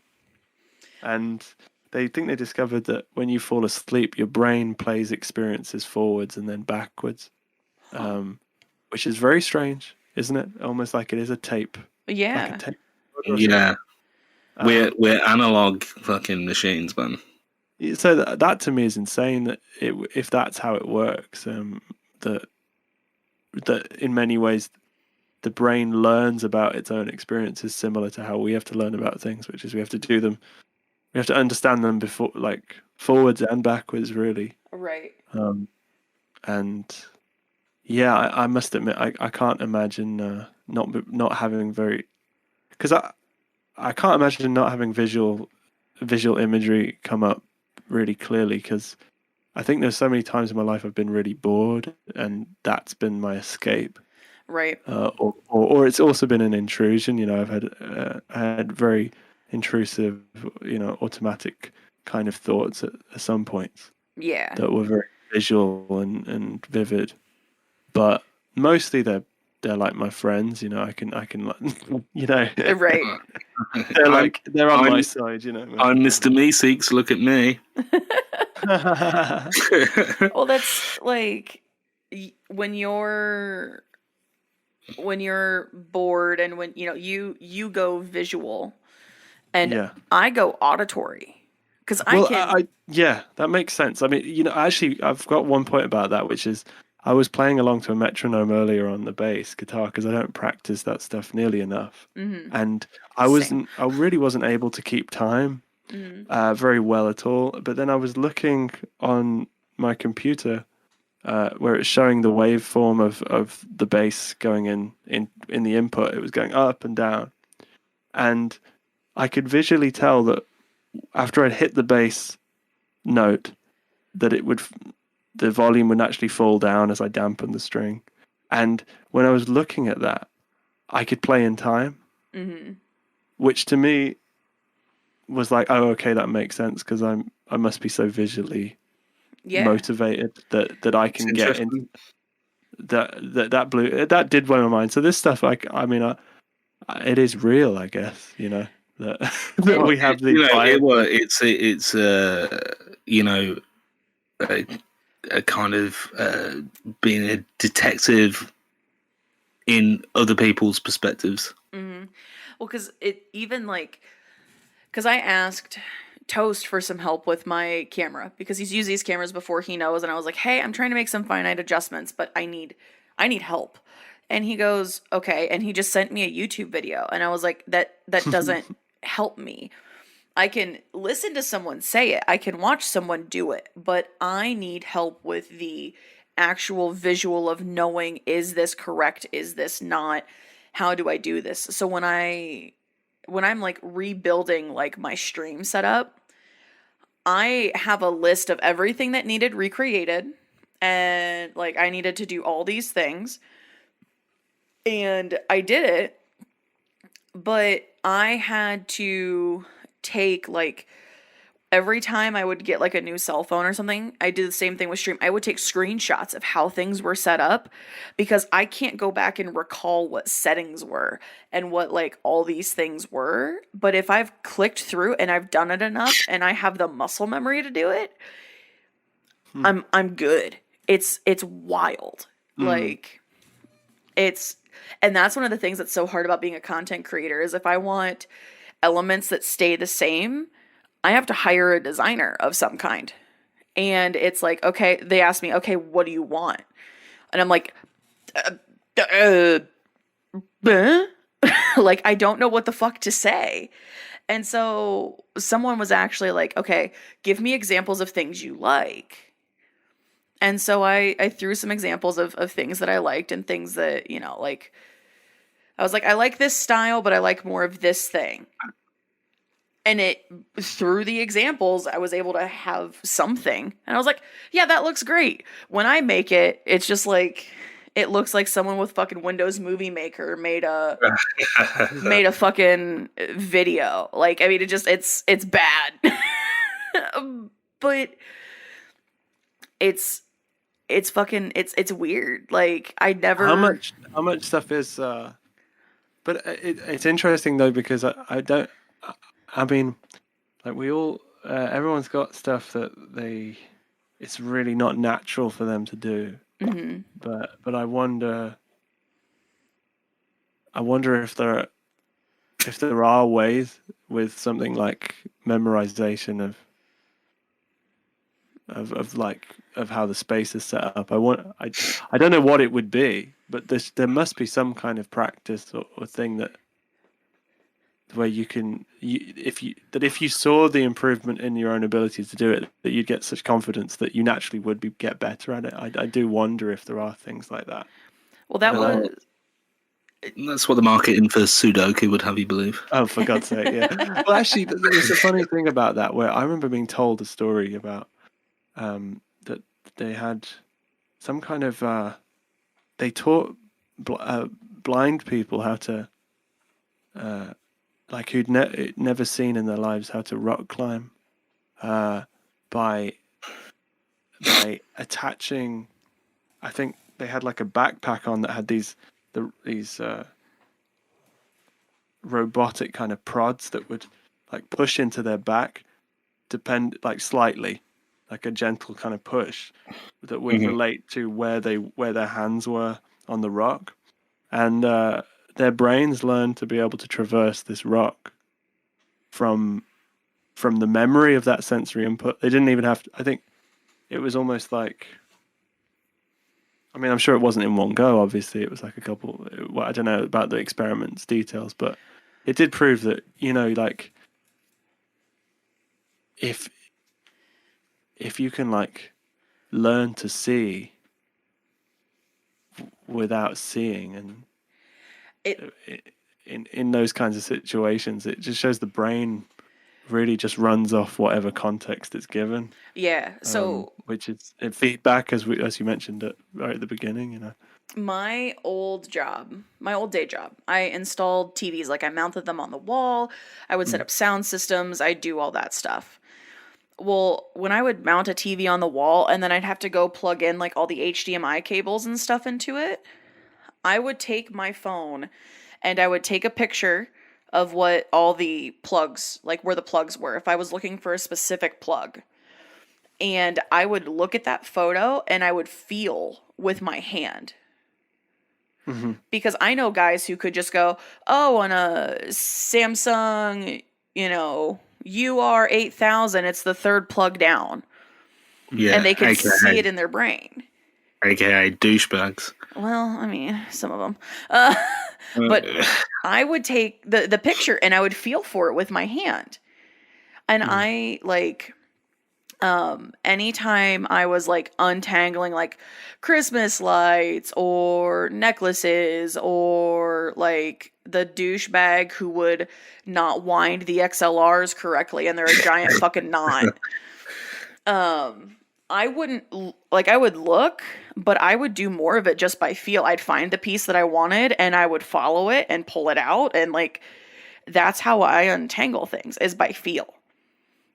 Like, so it very much is a muscle memory, or, like, I do things by touch. And so, like, when I'm doing abstract, like when I'm painting, it's all abstract. And it's how I feel about the person. And it's how, like, it's what I quote unquote see them as.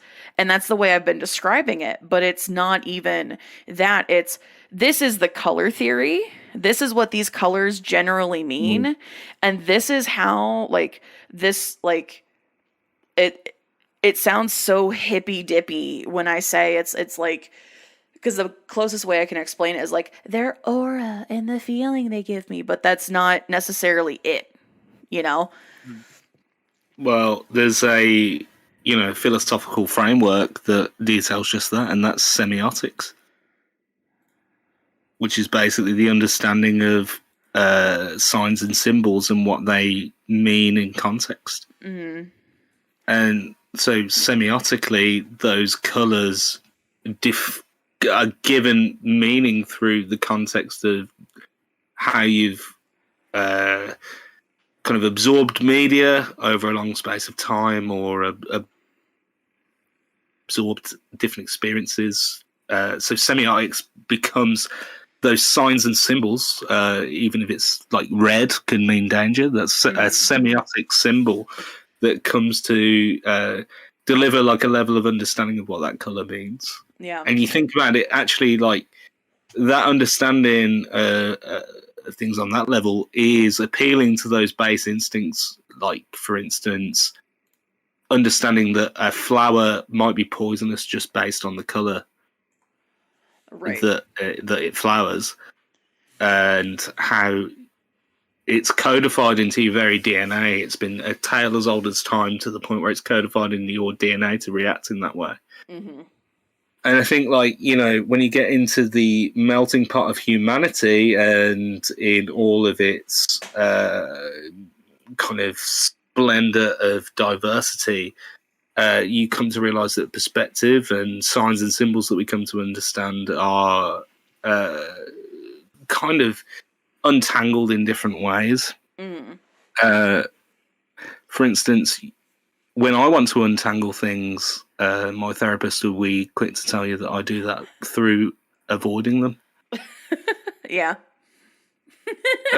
Or drinking them. Yeah. Or getting drunk in recorded long form conversation and spewing out my own.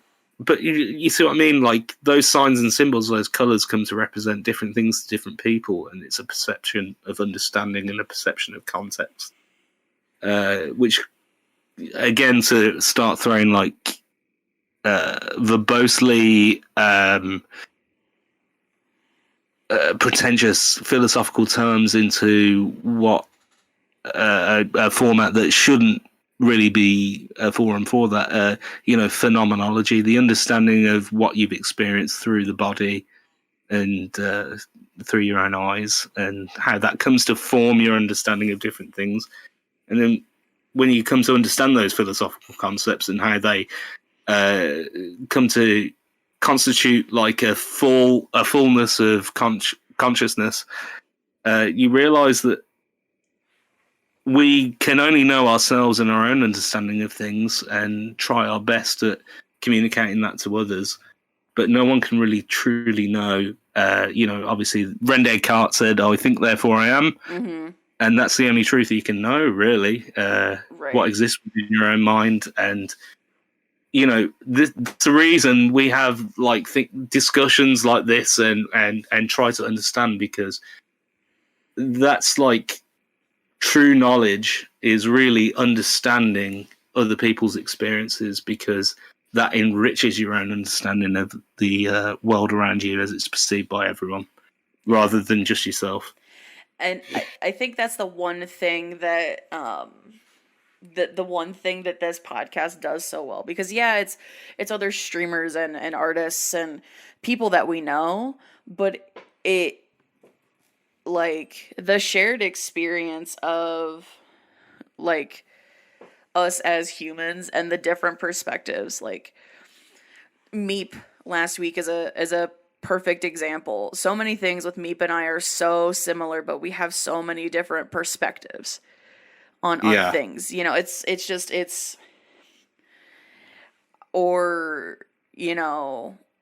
We were talking, if you sign up for the Patreon, and you can hear some of the uncut preambles to these recordings. We had a like and subscribe. Yeah. We had a long conversation about themes in Star Trek and, kind of how they apply today and how groundbreaking they were back then. But it's the shared experience, but the different perspectives that make things so... I think that's what makes this podcast so good, because we can have dick jokes and we can talk shit about, celebrities, and I still want Joe Rogan to just kiss my ass. We can laugh and we can joke and we can have those things, but we can have these moments, and that's what I love about this entire thing that we do. Well, if there's one thing we've learned about dick jokes over the creation of this podcast from beginning to now, is that is a universal fucking top. Right. Yeah. Right. You know what I mean? Timeless. Well, they drew dicks on the Parthenon, man. Mm-hmm. Druidic dicks. How dare you, good sir? How dare you disassemble my entire persona like that in a matter of... We're here on Ginger Talks with dick knowledge.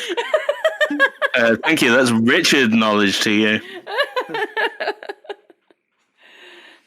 Well, I'm so glad you said that, because we were teetering on not meeting our dick. We weren't making our dick joke quota.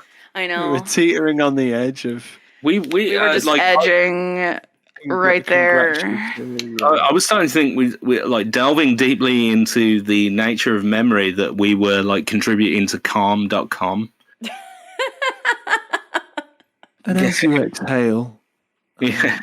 I want to thank this week's sponsors, calm.com. Yeah, well, of course, slap that like button and go the fuck to sleep.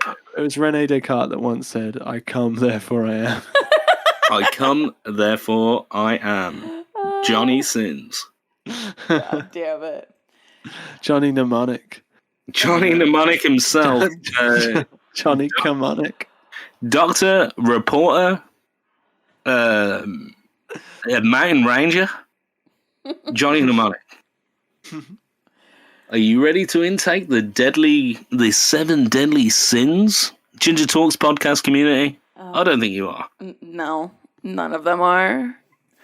This fucking Budweiser's starting to take hold. I actually really enjoy Budweiser. I'm just gonna say it. My usual podcast tipple is a full-bodied red wine, and today with the beautiful sunshine we've had in Birmingham, UK, I've wanted a fizzy drink. Enjoying a lager beer. I've Lager. slammed 2 Bud Light seltzers because I am apparently trying to get white girl wasted. Let's do it.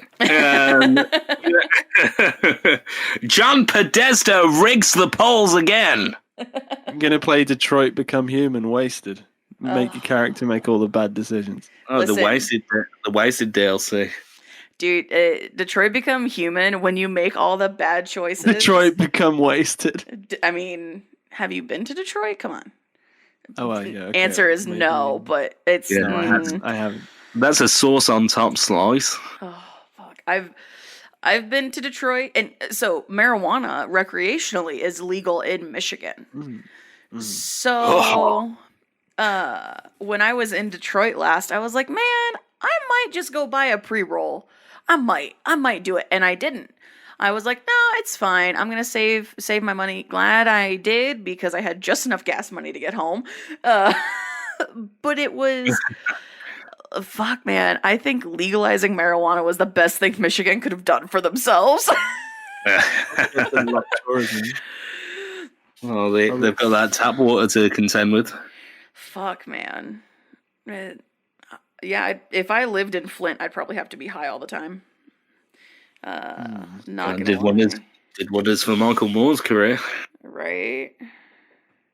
Well, isn't Biden from Michigan? I don't Or know. is he from Pennsylvania? Oh, where? He's from Wait. No, he's from Michigan, but then he from ran in Pennsylvania. He's from Scranton, PA. Oh, really? Perfect. Yeah. Could you imagine fucking Joe Biden in the American office? He is in the American office, the office of the president. Aw, shit. Okay, he'd be good in the office. I feel like He'd be like the Superintendent Chalmers to Skinner. Yes. Joe Biden is the new Michael Scott. There's something a bit Jimmy Stewart about Biden. Yes. Do you know what I mean? Because he was from PA as well. I've heard. Jimmy Stewart. Biden is one of the things I love about Biden is, people make fun of Biden for being, or they call him creepy or whatever. Okay, fine. But you also have to understand that he's lost children and grandchildren.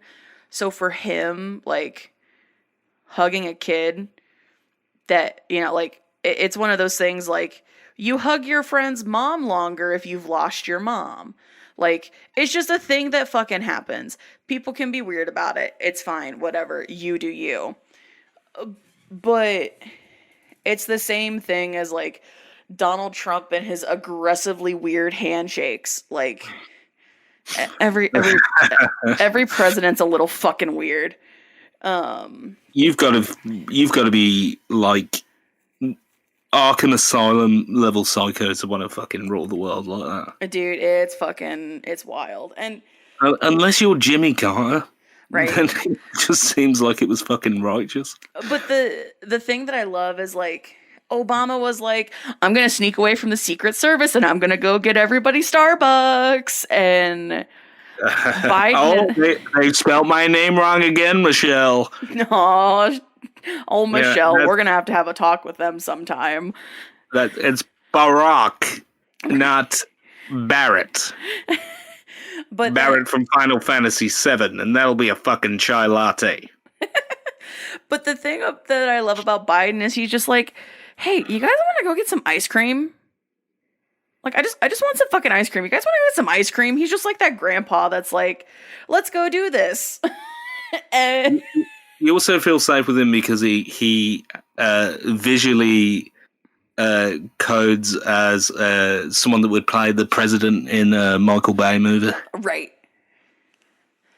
Yeah, but Obama was like in an Emmerich movie. A Roman Emmerich movie. It's slightly more progressive.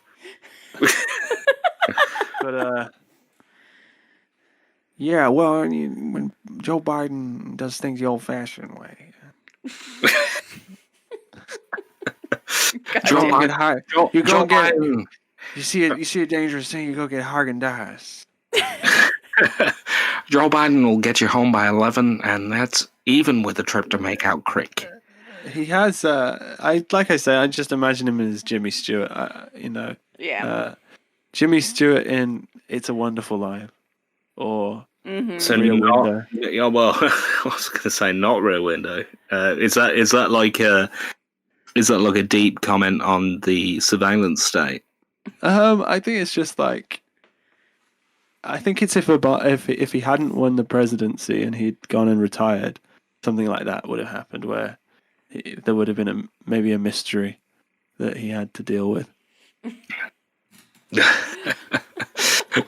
Jinkies. With an oversized dog that could speak English. Oh, like Beethoven's Fourth. Clifford B. Clifford the big red dog, man. Some of your people on here will know who Clifford B is. Oh yeah. Like Gears of War, Epic Games, 2006. Clifford B. Unreal Tournament, 2004. A large portion will know who he is. Yes. So, and they'll hopefully tell you how embarrassing it is that you two have no idea who that guy is, because it's completely robbed me of all my material about Epic Games. I was going to ask about. Sorry. That's one for the microtransaction. Yep. I'm going to be releasing my appearance on this as a Fortnite skin. Oh fuck. The Questions. Yeah, let's dive into guest questions. Yes, and we have to start with the age-old first question that everybody is asked, and this comes courtesy of Red the Abnormal. I hope Red understands that she's started a legacy. What is your, or if you had to pick, what would be your mundane superpower? I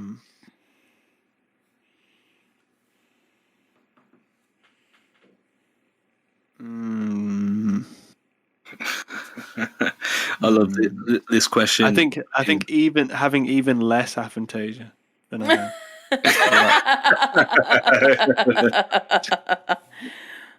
Yeah. No, I mean that suggests that no. I mean, I would prefer to have like perfect senses, really. Yeah. And setting up for the MCU's new villain, the Visualizer. or I'd like to have like the effect of eating tons of vegetables from just eating a few.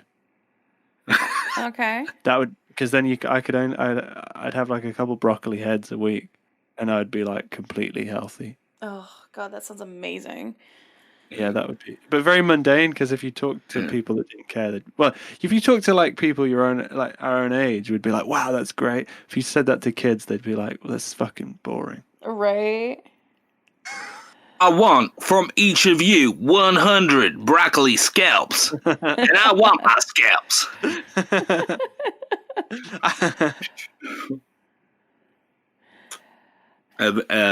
Yeah, wonderfully answered. I like it. I like it a lot. All right, yeah, because I wasn't suggesting that aphantasia is like a and now into the MCU, we welcome the herbivore. Broccoli man. You are the stalker. You are 100% fine, my guy. You're not gonna. I have a fairly thick skin when it comes to shit like that. I crack lots of jokes, so you're good. No, perfect senses would be dope. Oh yeah, because I have quite, sometimes I have quite bad spatial sense, to be honest. Yeah, dizziness and stuff, and I would definitely prefer that to go away. I feel Fuck that. off. Piss off. Fuck off, lack of spatial awareness. Up yours. Up yours, cognitive decline. God damn it. Put that in your pipe and smoke it, if you can put it to your fucking mouth. I kick ass, therefore I am. Quote from Aaron Taylor Johnson. Okay. Next question. So All right, Michael Parkinson, fuck off. So we've got a couple. We've actually got quite a few good questions in here, and this one comes from a wonderful friend of the podcast, ADHD Toaster, our Toasty boy. What? Toasty. Yeah. Love you. What are your top 3 podcasts you've listened to? And I think this is a general, not specific to us. Yeah. Okay. Top 3. Is that right? Top 3. Yep. Well, top 1 for the amount of information I've pulled from it would probably be the Huberman Lab podcast, Dr. Andrew Huberman. Every Monday is a Stanford professor of neuroscience and ophthalmology, and he basically packs like a few lectures worth of analysis of neuroscience in all these different areas that are very much lifestyle related. You know, they're applicable to daily life, and he'll talk about that for about an hour or something. So that one's an incredible thing to just go back to those episodes and try and understand it. I love doing that. As far as I'm a big fan of Hideo Kojima games. Oh yeah. Unsurprising to like anybody, I think, who's into games, because Kojima is just fucking beautiful work. And there's I think it's called the Kojima frequency or the Metal Gear frequency or something. There's a podcast dedicated to Metal Gear that they sometimes get some really good people on there, people that have worked in some form at Konami or with Hideo before. And so sometimes you have like, there was a guy who did the translation for Silent Hill and stuff, or MGS1 talking to them. So there's a very like small podcast that really punches above its weight and succeeds, and I love that. Absolute failure that they didn't call it Thought-a-con. I'm an anime otaku. And the third podcast, it might be. Well, I'm a big Halo fan as well. Okay. I played the first Halo when I was 6 years old. So not the song by New Metal Act Soil. No, I don't know who that is. I will stone you, wave my arms around you. In fact, Jada Pinkett Smith joined them on stage, and Oh, really? yeah, really interesting stuff. But please carry on. I will check that out. So this relates to music as well. So I love Halo. Mm-hmm. I loved it, well, especially the Bungie games and the original soundtrack. I think any fan of Halo knows is just legendary. You know, in terms of video games, especially Western video games, it's iconic. I don't think it's a stretch to say, like, really good music. And the composer of those games has his own Discord called the Marty Army.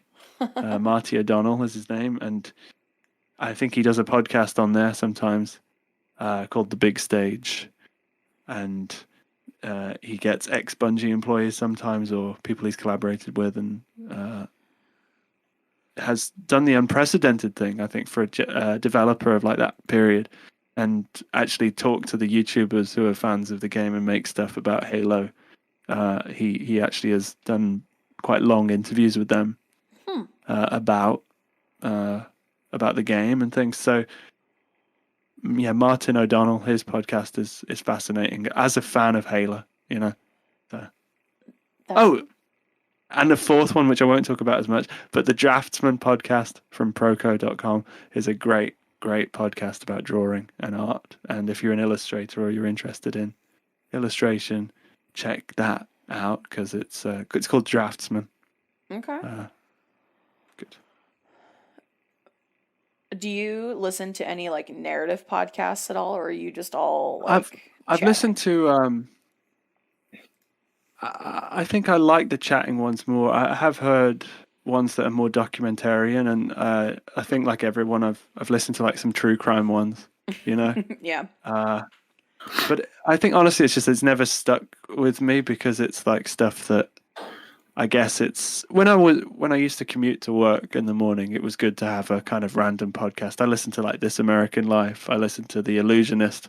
I listened to stuff about true crime. But then when I'm more just sitting at home, it's always about stuff I'm kind of nerdy about. I think that's what I really like. Whereas when it comes to other stuff like true crime or whatever, I'll kind of just pluck it off the shelf and I'll just sit with it. But it's not like I don't go back to one again and again as a series. I think a little less committal, just by virtue of its subject matter. I'm more just window shopping. I'm a little bit fickle with that stuff, I think. Yeah. Okay, I was curious because I'm actually a more of a narrative podcast person. Like radio plays. Yeah. There's one out of the UK called the Magnus Archives. Right. And it runs Magnus. It's the company that made it is or the studio that made it is Rusty Quill. Mm. And it was, let's see. I'm trying to find it's five seasons. And Magnus, it's about this archive, and it's where all of the supernatural things, you go, you make your statement, they archive your statement, and they have like some magical items, but it's a narrative, and it's super good. I didn't expect to get sucked in as much as I did, and it's absolutely phenomenal. But like I've also listened to like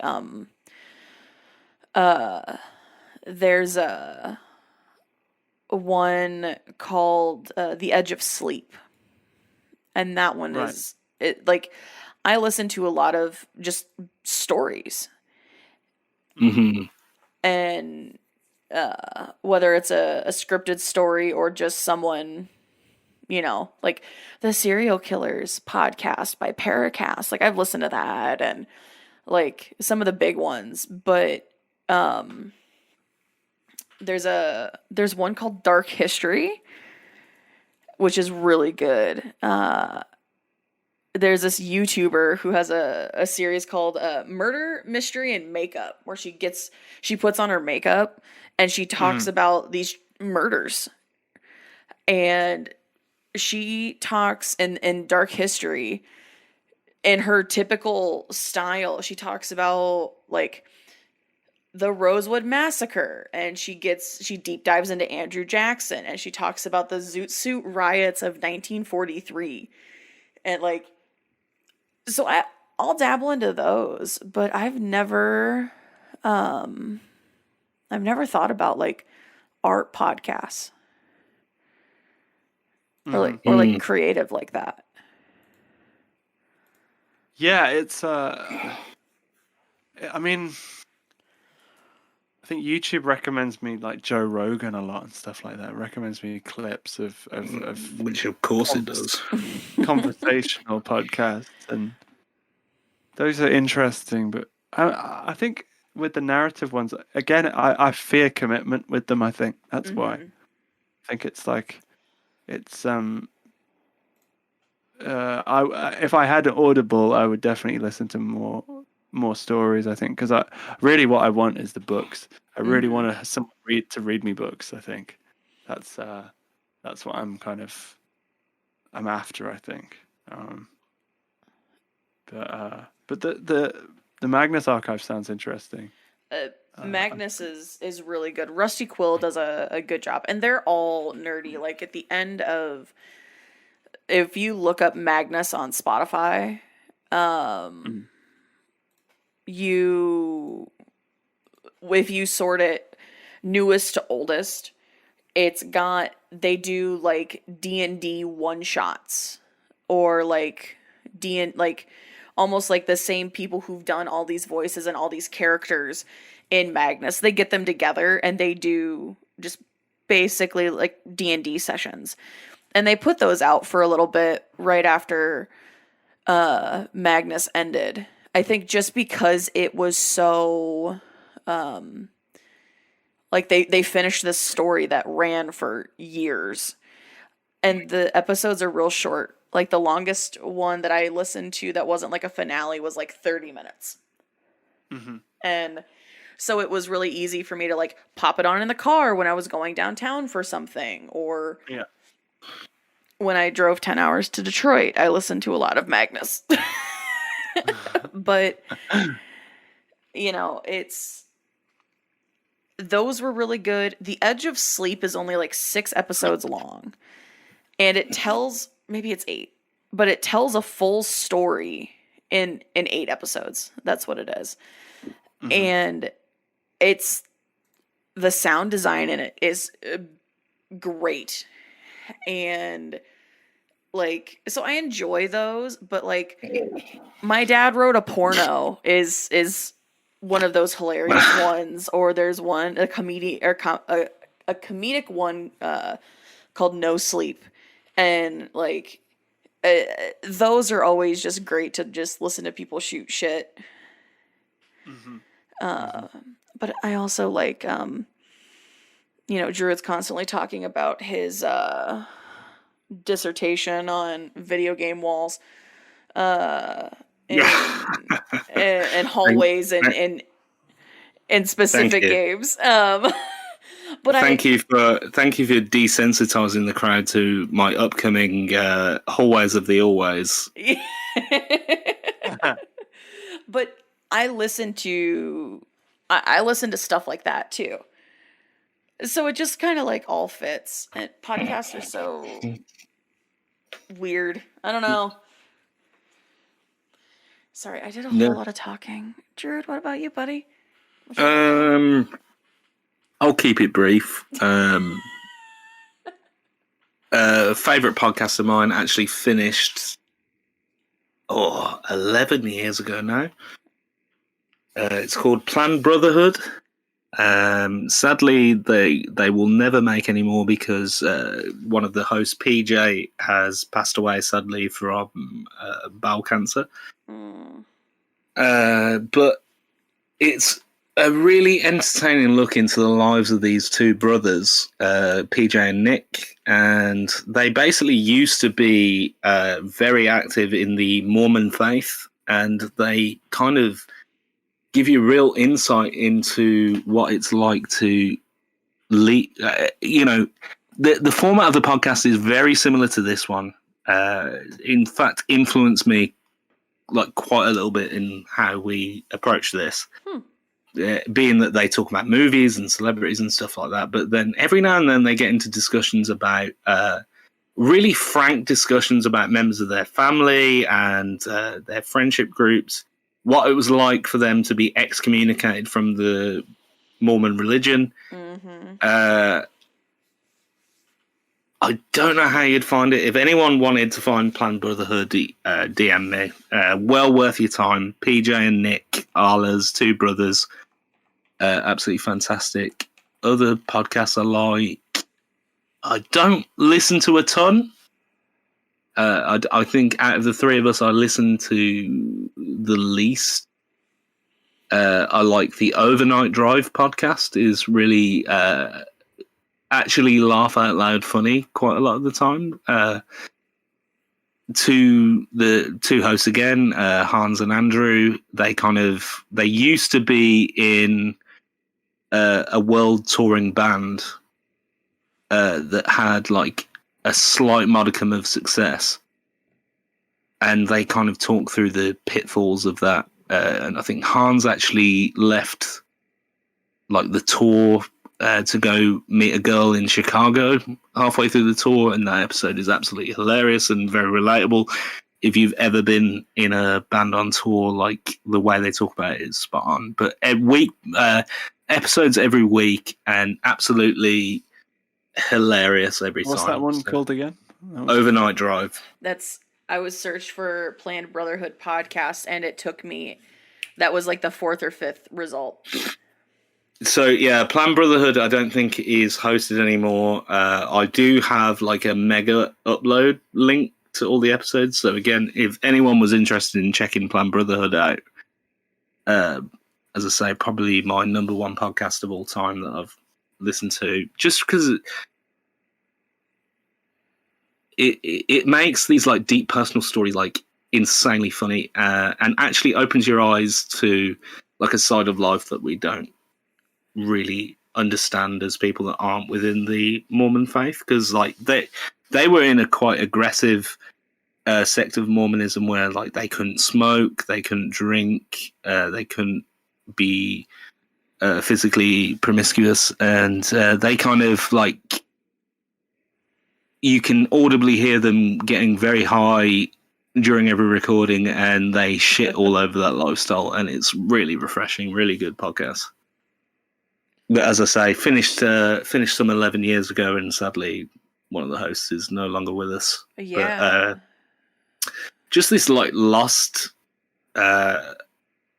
corner of the internet that like I'm literally the only person that I know that's ever fucking heard it, and it's like, I remember in my first ever like job in retail, I would like sneak the headphones underneath like my unkempt long hair and tidy up the aisles whilst listening to Planned Brotherhood, and it really used to get me through those like kind of long lonely shifts when the store was closed. Yeah. So I'd highly, and as for a third, worst possible timeline. Again, two hosts. They kind of look at current social issues through a kind of unfiltered lens. Mm-hmm.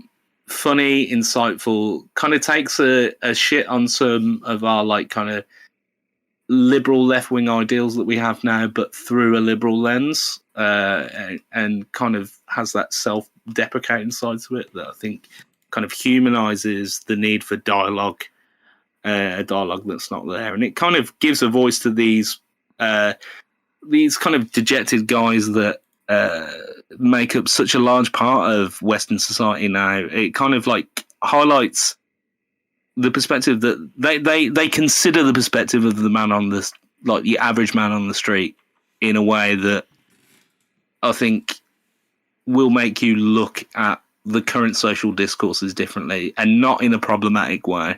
Mm-hmm. So those are my three. Yeah. Looking at, because I found the Planned Brotherhood Facebook page from 1,000,000 years ago. Yeah. I found that, but you can't. They had a SoundCloud. Yeah, and it's all gone. Yeah, I mean, like literally, if you ever want to check that podcast out, you'll have to go direct to me. I've got a link to 151 episodes, and they're just all gone. Yeah, that's so. And they honestly, they are.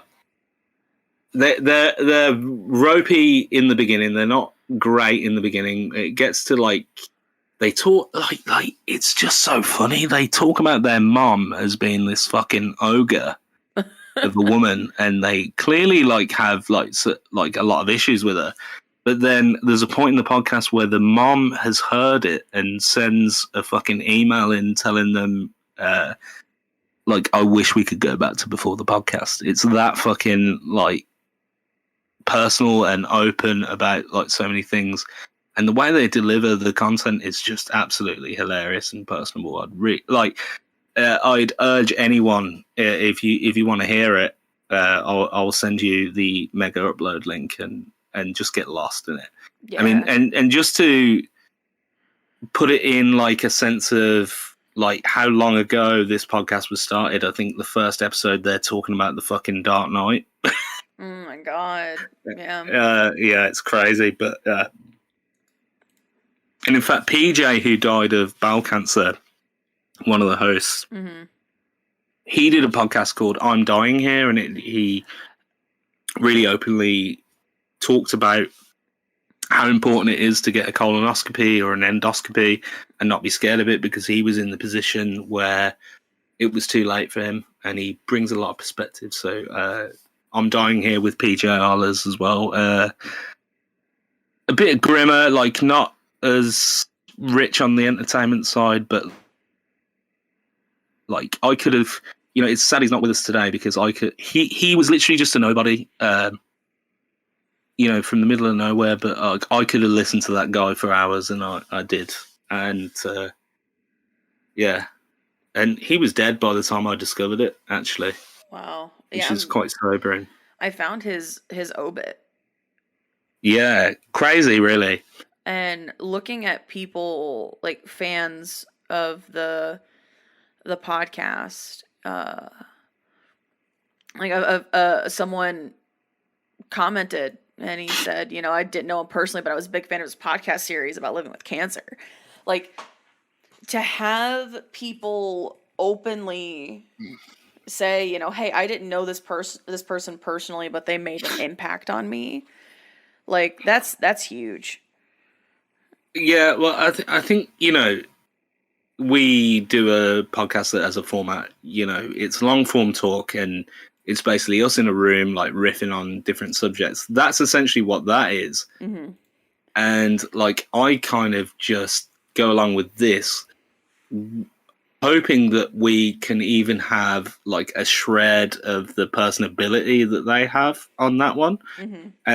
And just, like, a feeling that you're, like, welcome in that environment, and those people are, like, people you can be friends with. And, like, to me, I think that's, like, what we're going for. It's like a friendly conversation that you guys are, like, just as in on as anyone that comes on. Like, I genuinely feel that anyone that listens to the podcast could come on and be a guest straight away, and we'd welcome them as old friends. And, like, that's the vibe. Yeah. In terms of inspiration, that's what I take from that. Yeah. And that goes very much along with why I stream, why I do what I do, why why I do some of the things that are, a lot of people are afraid of doing, but I do it because I want to, Mm-hmm. Positive impact and influence, even in the, shit talking and, and, challenging celebrities who have no idea who the fuck I am. Like, this is where you and I differ. I want no positive vibes. Don't talk to me. If you can. What the fuck ever. Yeah, like, whatever. Oh my god. I'm so over this whole podcast thing. Oh my god. Oh. Are you, like, even still listening? I mean, oh my god, why? Oh my god. So, yeah, I mean, yeah, it's just, it's weird. And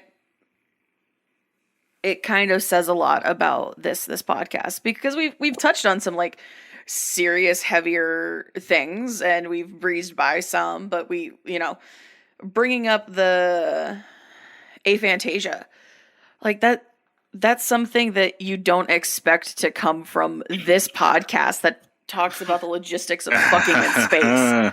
Like, this is the therapy episode. Right. But I mean, like, you don't expect something like that, but I feel like this was the perfect episode to bring that up. Oh, absolutely. Because we have an artist with us. The artist formerly known as Jack Solomon Smith. Trust. Yeah. I mean, I feel like there's, every conversation should be able to go deep at some point. I think there's a bit of a hangover, isn't there, from like I think the way that people's lives are regimented, that it's like seen as slightly abnormal to talk deeply with people that you don't necessarily know that well, or things like that. And actually, I think being able to be vulnerable, but also not have things affect you too much is really the way to go. It's really the only way to stay sane, to be honest. Yeah. Because we're still in this constant battle of society being the fucking dad from that 70s show. Do you know what I mean? Right. Or like society is like fucking Hank Hill. We're in that constant battle. Yeah. And like, if this episode's gonna be like something that combats that societal effect, then that's cool by me. Yeah. I feel very seen right now. Yeah.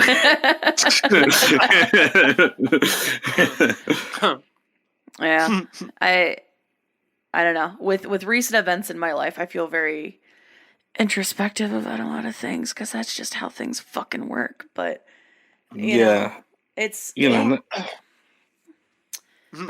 sorry. No, it's okay. It's just like got caught in my throat.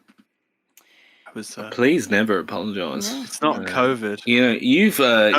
You've wheedled yourself in as part of the podcast family today, Jack Solomon Smith. Yes. I've held my own in this wicked three-way. Oh my. Yeah. So moving on. Yeah. So I'm gonna roll two questions into one. I'm going to take Lila's question and smash it with one of Andy's questions. Lila asks, "What's your favorite way to create art?" And Andy wants to know, where do you find inspiration? And I feel like those kind of can go hand in hand. Yeah. Yeah. So what was the first one again? The best way, the easiest way to create? No. What is your favorite? Favorite? Oh wow.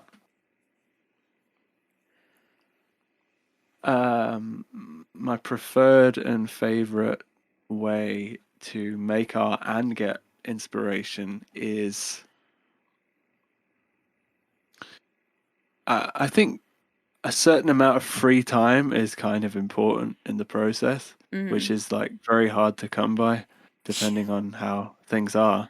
But it's having mental free time in my own head is part of it. Like, I think not to make it oblique and like confusing. It's just like genuinely it comes in pieces, It's like, and it goes down in notebooks, sometimes as scribbles, and sometimes it comes out as words, and sometimes it's hearing people talk, like how the podcasts I just described, sometimes it's hearing people talk about subjects I don't know everything about. Not that there's a single subject I know everything about, but hearing people that have wildly different experiences, or people that know a lot about something talking, I find very inspiring, because it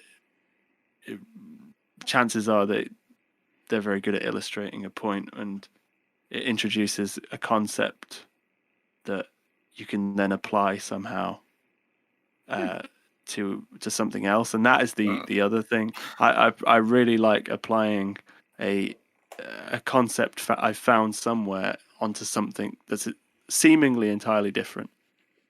Yeah. That's how I get my kicks. I think. I think I'm 2 for 2 episodes on bringing this quote into it, but to bring Roland Barthes into the equation here, he said that creating things is a tissue of citations. Yeah, and it's all about how you fucking weave that to make something new rather than reproduce. Mm-hmm. Well, it's the same as like learning to talk as a child, isn't it? I mean, you have to copy everybody else. Yeah. And the journey is how you is I think it was like Noam Chomsky said that it's like a child will learn the meaning of a word, like a new word, like every hour or something. They're awake, or they're like very, very motivated to find out these things. And obviously their brains are still growing, but I think it's also just that like there's a momentum there to take this thing on and live with it themselves. So I always try and encourage myself, and I'd encourage anybody else to, when there are things that inspire you or that you're interested in, that you try to internalize them somehow, whether that's acting them out in some way, or drawing them, or trying to get it memorized somehow, or to live with it somehow. It's because I don't know. I just think that's part of the. It's just part of the process, I think. Yeah. Of learning. Yeah. And a lot of the greatest people I've seen who can draw like incredibly well, they seem to say that their style is entirely pretty much a quotation from different people. And to go back to the question of like what's my favorite way of working, I would say like the thing that I like happening, but it's very painful. The thing is, the process is very painful sometimes, or it's uncomfortable, which is slightly different to painful, but uncomfortable can be pain if you're too comfortable and you're used to it being comfortable. Absolutely. So you want things that are painful right now to simply become uncomfortable. I'd say try and move wherever possible towards to things being like a sense of resistance rather than like pain. However, there is a moment, I think, with any like project or work of art where it's not just creative stuff as well. I'm sure organizationally it happens in shops and teams and stuff. It's like you have to do something to the best of your knowledge and abilities, 100% your effort, not in one go, but slowly you build up to that. However, after expending all that energy, you'll be so tired, and you'll realize it's not good enough, and that's a very it's a very sad moment, but it's also like a very inspiring moment, because it's usually that sense of frustration will then, if you take a break of a few days or whatever, or a day or an hour even, you assess what you need to change, and then you can take it over the finish line. And it's like you could only know what to change by giving it 100% in the first part of it. And that's the part of the process I'm scared of, and I think everybody is the initial. So you have to like commit to know what's going on with something. Yeah. Right. And that's a very scary thing, because you'll have to put this effort in, and then you might find out that it's not. It wasn't all well spent, and and then coming to the realization that you have a choice then whether or not to share that fucking what you've explored there. Yeah, exactly. As well, it's what do you show to the world, and what do you show to your friends? And big problem I have is keeping things to myself creatively. Yeah. But that's because, you know, my process when creating, you know, I guess like art, I've done art, but like not in a serious way. So I guess my art is music and lyrics and things like that. And I guess like for me, the process is has to have like a level of like genuine a genuine idea that you feel within your like kind of very self, and that you think is an experience or a perspective or a context worth sharing. Mm-hmm. And for me, it's like it's an introspective like therapy thing, and it can come to the point where I'm like creating something and I don't realize what it's about until it's completed, but then I realize it was like a concise message. So like for me, like my favorite way to create is like creating this intricate like Morse code that is decipherable only by me, but has this like ability to be kind of unpicked in many different ways, and like kind of have this like dreamlike vagueness to like words are right or like notes are put down on a thing, but at the same time it has like this level of specificity that only I understand. But like I like this idea of creating like a very specific idea and manifesting this very specific idea in something, but giving it space to be open to interpretation and being mindful of that as part of the process. I heard a quote about that kind of thing where it's like the strange thing about art is that the viewer must find a home where the artist found escape. Yeah, Yeah. I guess that's exactly what I'm saying. I mean, like, and you know, there's kind of this juxtaposition where like I'm unsure of that as a process because like I feel like there's an arrogance in thinking that that anyone would even begin to try and unpick things that I've created in that way. However, without that importance, without that basis of it having that personal gravity to me, then it's not worth doing.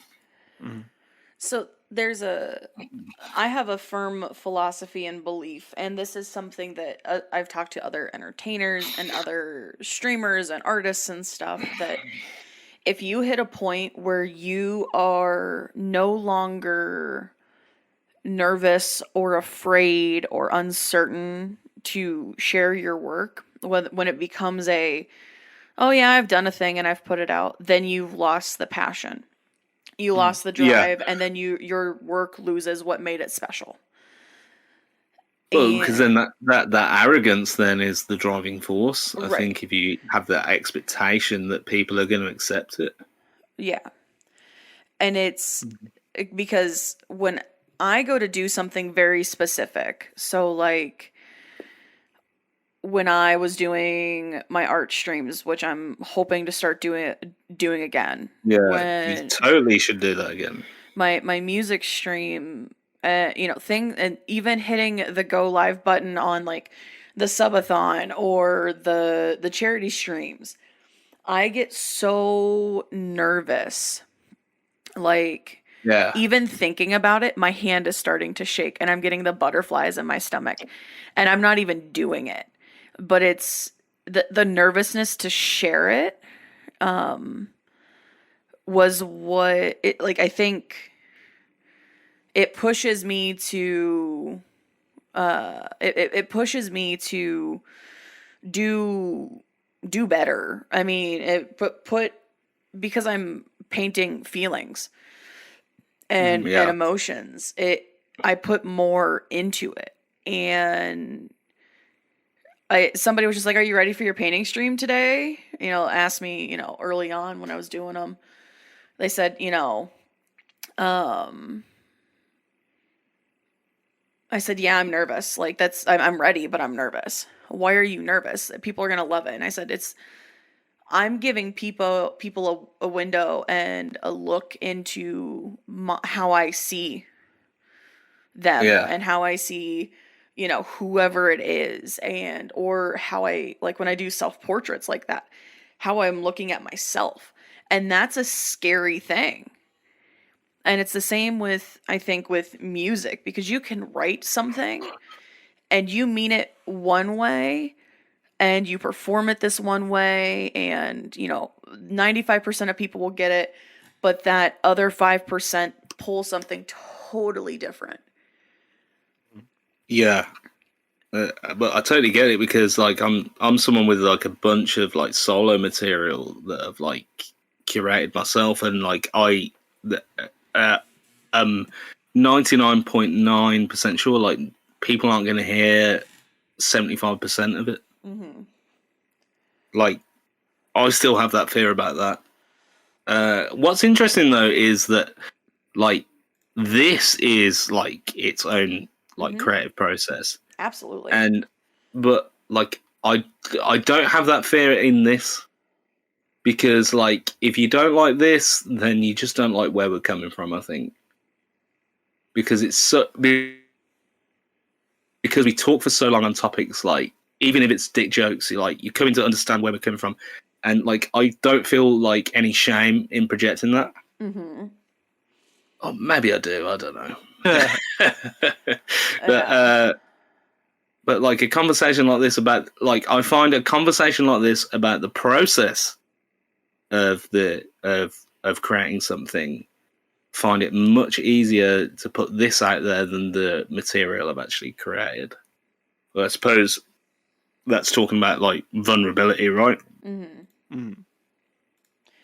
Well, maybe you just don't feel like it's in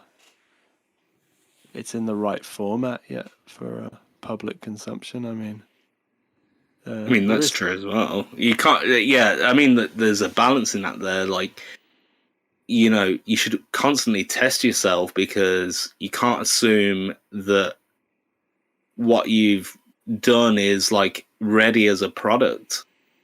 Yeah. But maybe the process and coming up with that idea in the first place was enough. And I suppose that's why, like, I don't share things. I feel like the process of like doing that thing is enough in of itself for me to feel satisfied. Mm. Well, that's. But yeah, I did stand up for 2 years, and I got booked for one show, and I didn't make any money on it. In fact, I spent money. I mean, but that's part of it. But you know, you're doing something right as a stand-up comedian when you're being paid to do it. right. And I was booked on a show that was supposed to showcase women, and I booked it last second. There was no payment. Like it, I mean, it wasn't anything crazy. And it was the one show that I got, and I did the 5-minute set that does really well. And I got heckled in my own 5 minutes. I opened the show and got heckled. And I literally, my work truck was stuck in the snow, and it took the client and I 45 minutes to get my truck out of the snow.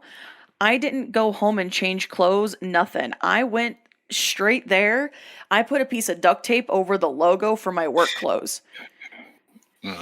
This is the Netflix special that people didn't know they fucking wanted. Like, it was fucking ridiculous. And I got heckled in the first 30 seconds of my set. And thankfully, I was quick enough to just turn it on them. And I was like, you know, this set's about red flags when dating a dude, but guess what? You're giving me all of them, and just like kept going. Like, I was able to do it, but I was so nervous because that was my first show. The first time my name was on a bill somewhere. And I stopped doing stand-up at the beginning of COVID. And then I started streaming.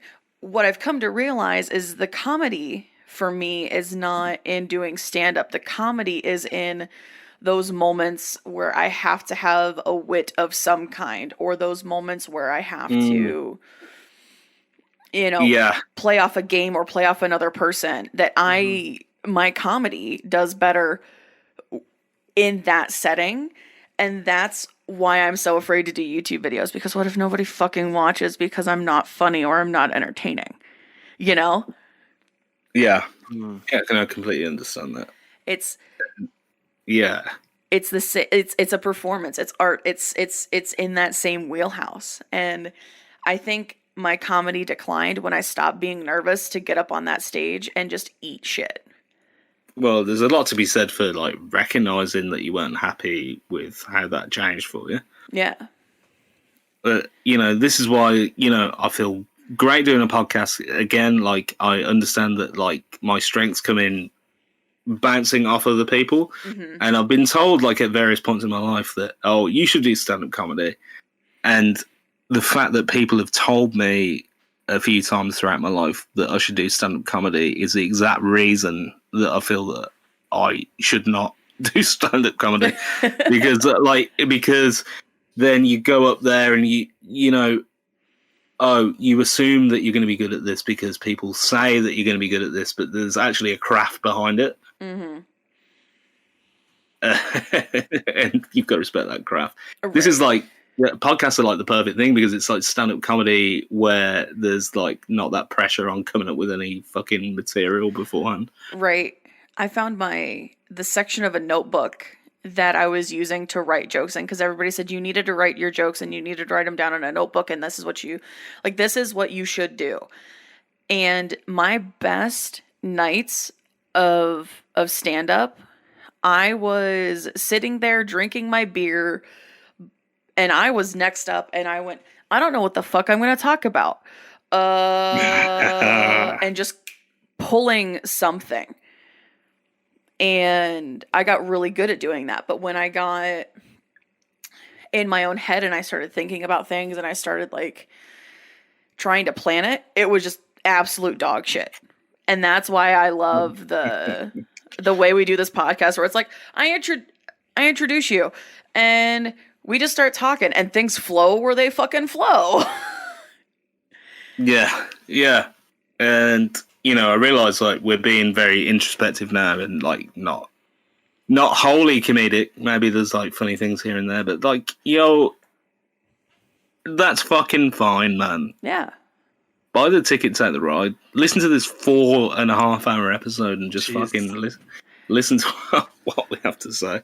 Jeez. 4 hours. We've been talking 4 hours. We've been talking for almost 5 at this point. Sign up for the Patreon if you want to hear the first like 2 hours of it, which was all before we did the introduction. I actually think the first hour and 40 minutes is actually more like the content you might be used to. Right. So if you don't like us navel gazing and you don't like the introspective philosophical rants, then fucking give us your fucking money. Yep. Well, I'll say it again. I say it at least once every episode. Give us your fucking money. We'll take it. Yes. Yes. I'm not. I'll take your quarters harder than the fucking Trevi fountain in Rome.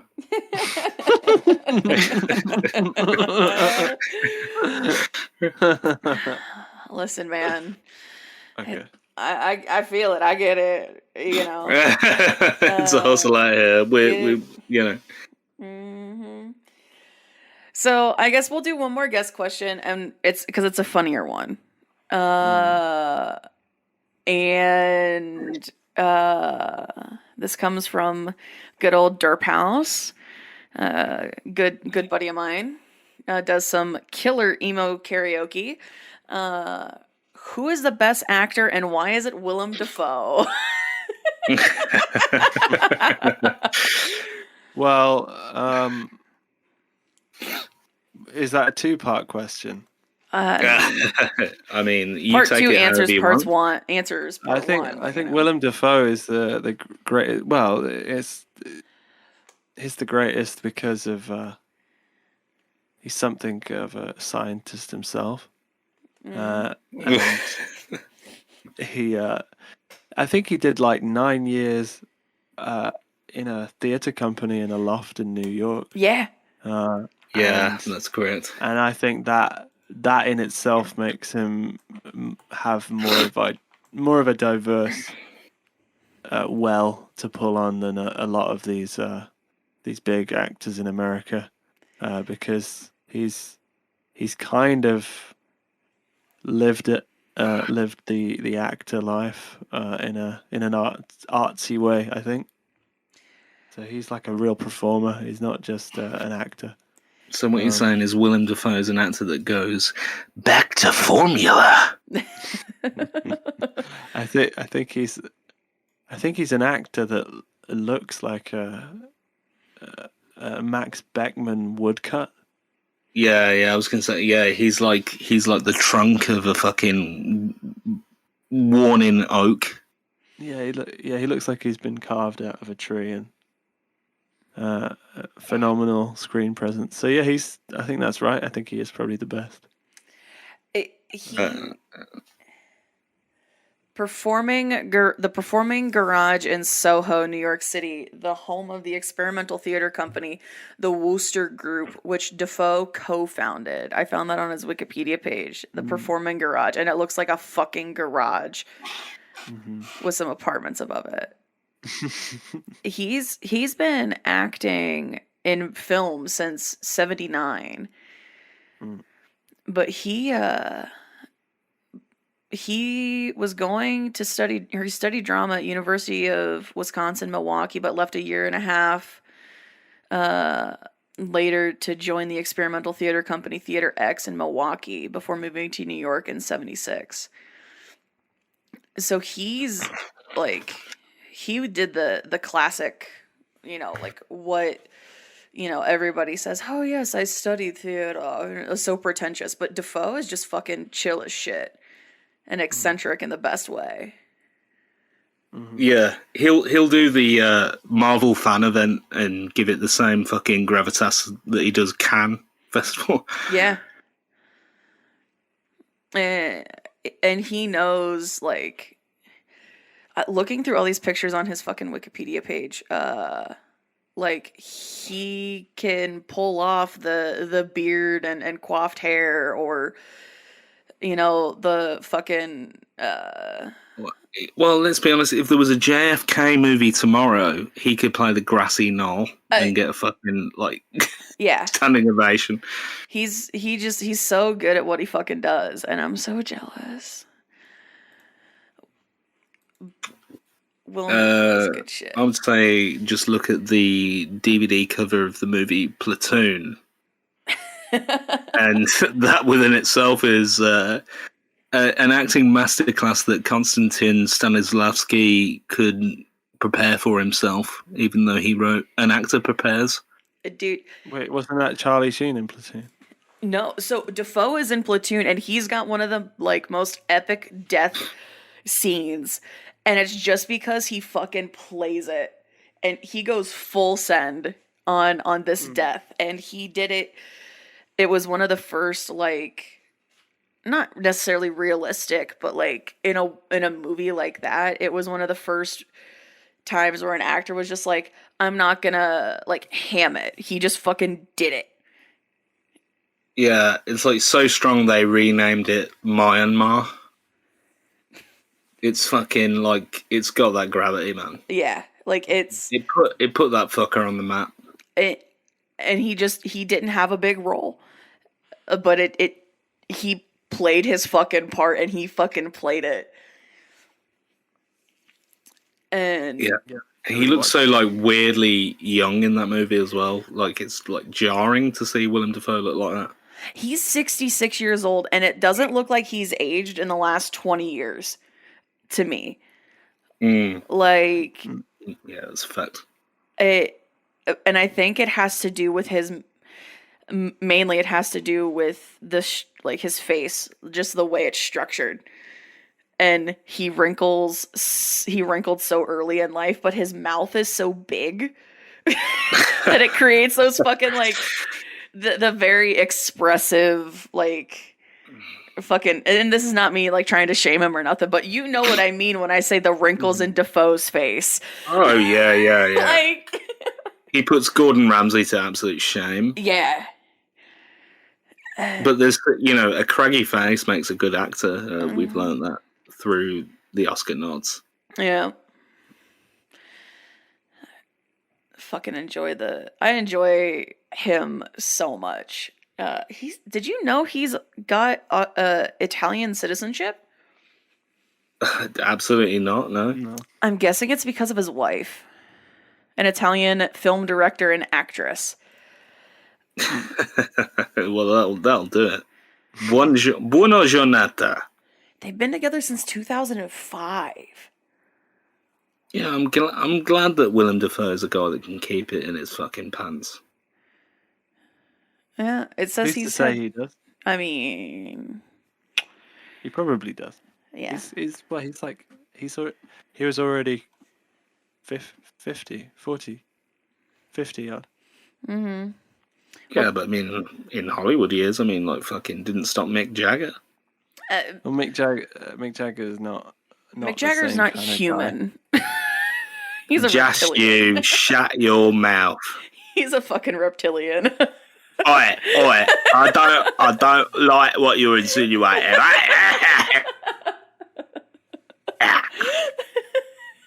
Pour your brown sugar somewhere else, right? Hey. Listen, between reptilian Mick Jagger and vampire Keith Richards, you can't tell me that like those men shouldn't have been dead a long time ago, because oh my god. And they know it, and they fucking love it. Alright, hey, forget it. Hey, I know I should be dead, but forget about it. Hey, Rolling Stones. Right, fuck it. Alright, fuck it. Alright. Yeah, I watched an interview with fucking Keith Richards recently, and I was like, how are you still alive? Have you been fucking, like, has all of the shit that's in cigarettes just fucking, like, made you immortal now? Like... Well, I'm looking for the Ocarina of Time remake where they cast him in as the fucking Deku tree. Alright, forget about it. Alright. Rolling Stones. But Keith just kind of starts talking like this, you know. Yeah, he's like, I absolutely love the blues classics. And I hope that I get shamed for that accent that I just did. It's it's a free fucking country, man. Alright, I tell you what, Muddy Waters, fucking beautiful, man. Oh fuck. Well, this has just devolved into chaos like it usually does. I'm glad that we could coat you with the warm blanket of impressions that we're known for. Yes. So, Jack, thank you so much for coming on the pod. This has been a blast. It doesn't feel like... Thank you. This doesn't feel like we've been sitting here for 5 hours recording. This has been just so much fun. I've had a great time. It's been kind of hilarious and introspective. Yeah, I feel we've laughed, we've cried. Every emotion under the sun has been like fucking wielded through the fucking shining axe of Jack Solomon Smith this evening. And yeah, thanks a lot for coming on. The Elden Ring will be mine one day. Well, thanks. Jack, is there anything that you want to promote, or how the listeners can find you, or anything like that, or see your art? I am on Instagram as Jack Solomon Smith. All the O's, SOLOMON. Okay. And I have a podcast sometimes that I do with my good friend Harry Badwan about music. It's on Mixcloud, and that's called Joint Honors. it's like joint honors, as if it's a an educational certificate, but it's not. And my music is kind of here and there. It's not really in one place. It's gonna get into one place when there's things in the right format and finished. So best place to find me is on Instagram, because everything else is kind of in the oven or waiting for other things. So yeah, and put fucking Pilot online, man. Because and I reckon the listeners would fucking get on that shit. I The would guy love did a comic book, man. So fucking get it on there. Yeah. What are you doing? I should get it out. I should find a way to sell it as a PDF, but I'm not sure the best way of that yet. Best thing is to ask me, I think. All right. And I'll do it. Yeah. No, that's I dig it. I mean, this is the right community for comic books and podcasts and stuff like that. Yeah, and shout out to the listeners for sticking with these two degenerates. Yes. That's the first time anybody's called me a degenerate. I like it. Yeah, what a graduation for you. I know. The holy water of degeneracy. Oh, beautiful. Well, Druid, I'm a big. Yo. Thank you as always, and thank you for introducing me to Jack. I might have to remake an Instagram just to keep up there. Because it's a lovely thing to say. Lovely to meet you, Ginger. Absolutely, and I will check out wonderful. your streams. I'll check out the Twitch. Oh, thank you. Well, with all that being said, thanks everybody for listening, and we'll catch you next week or next time or whenever the hell this happens, because fucking life gets in the way. But thanks, guys.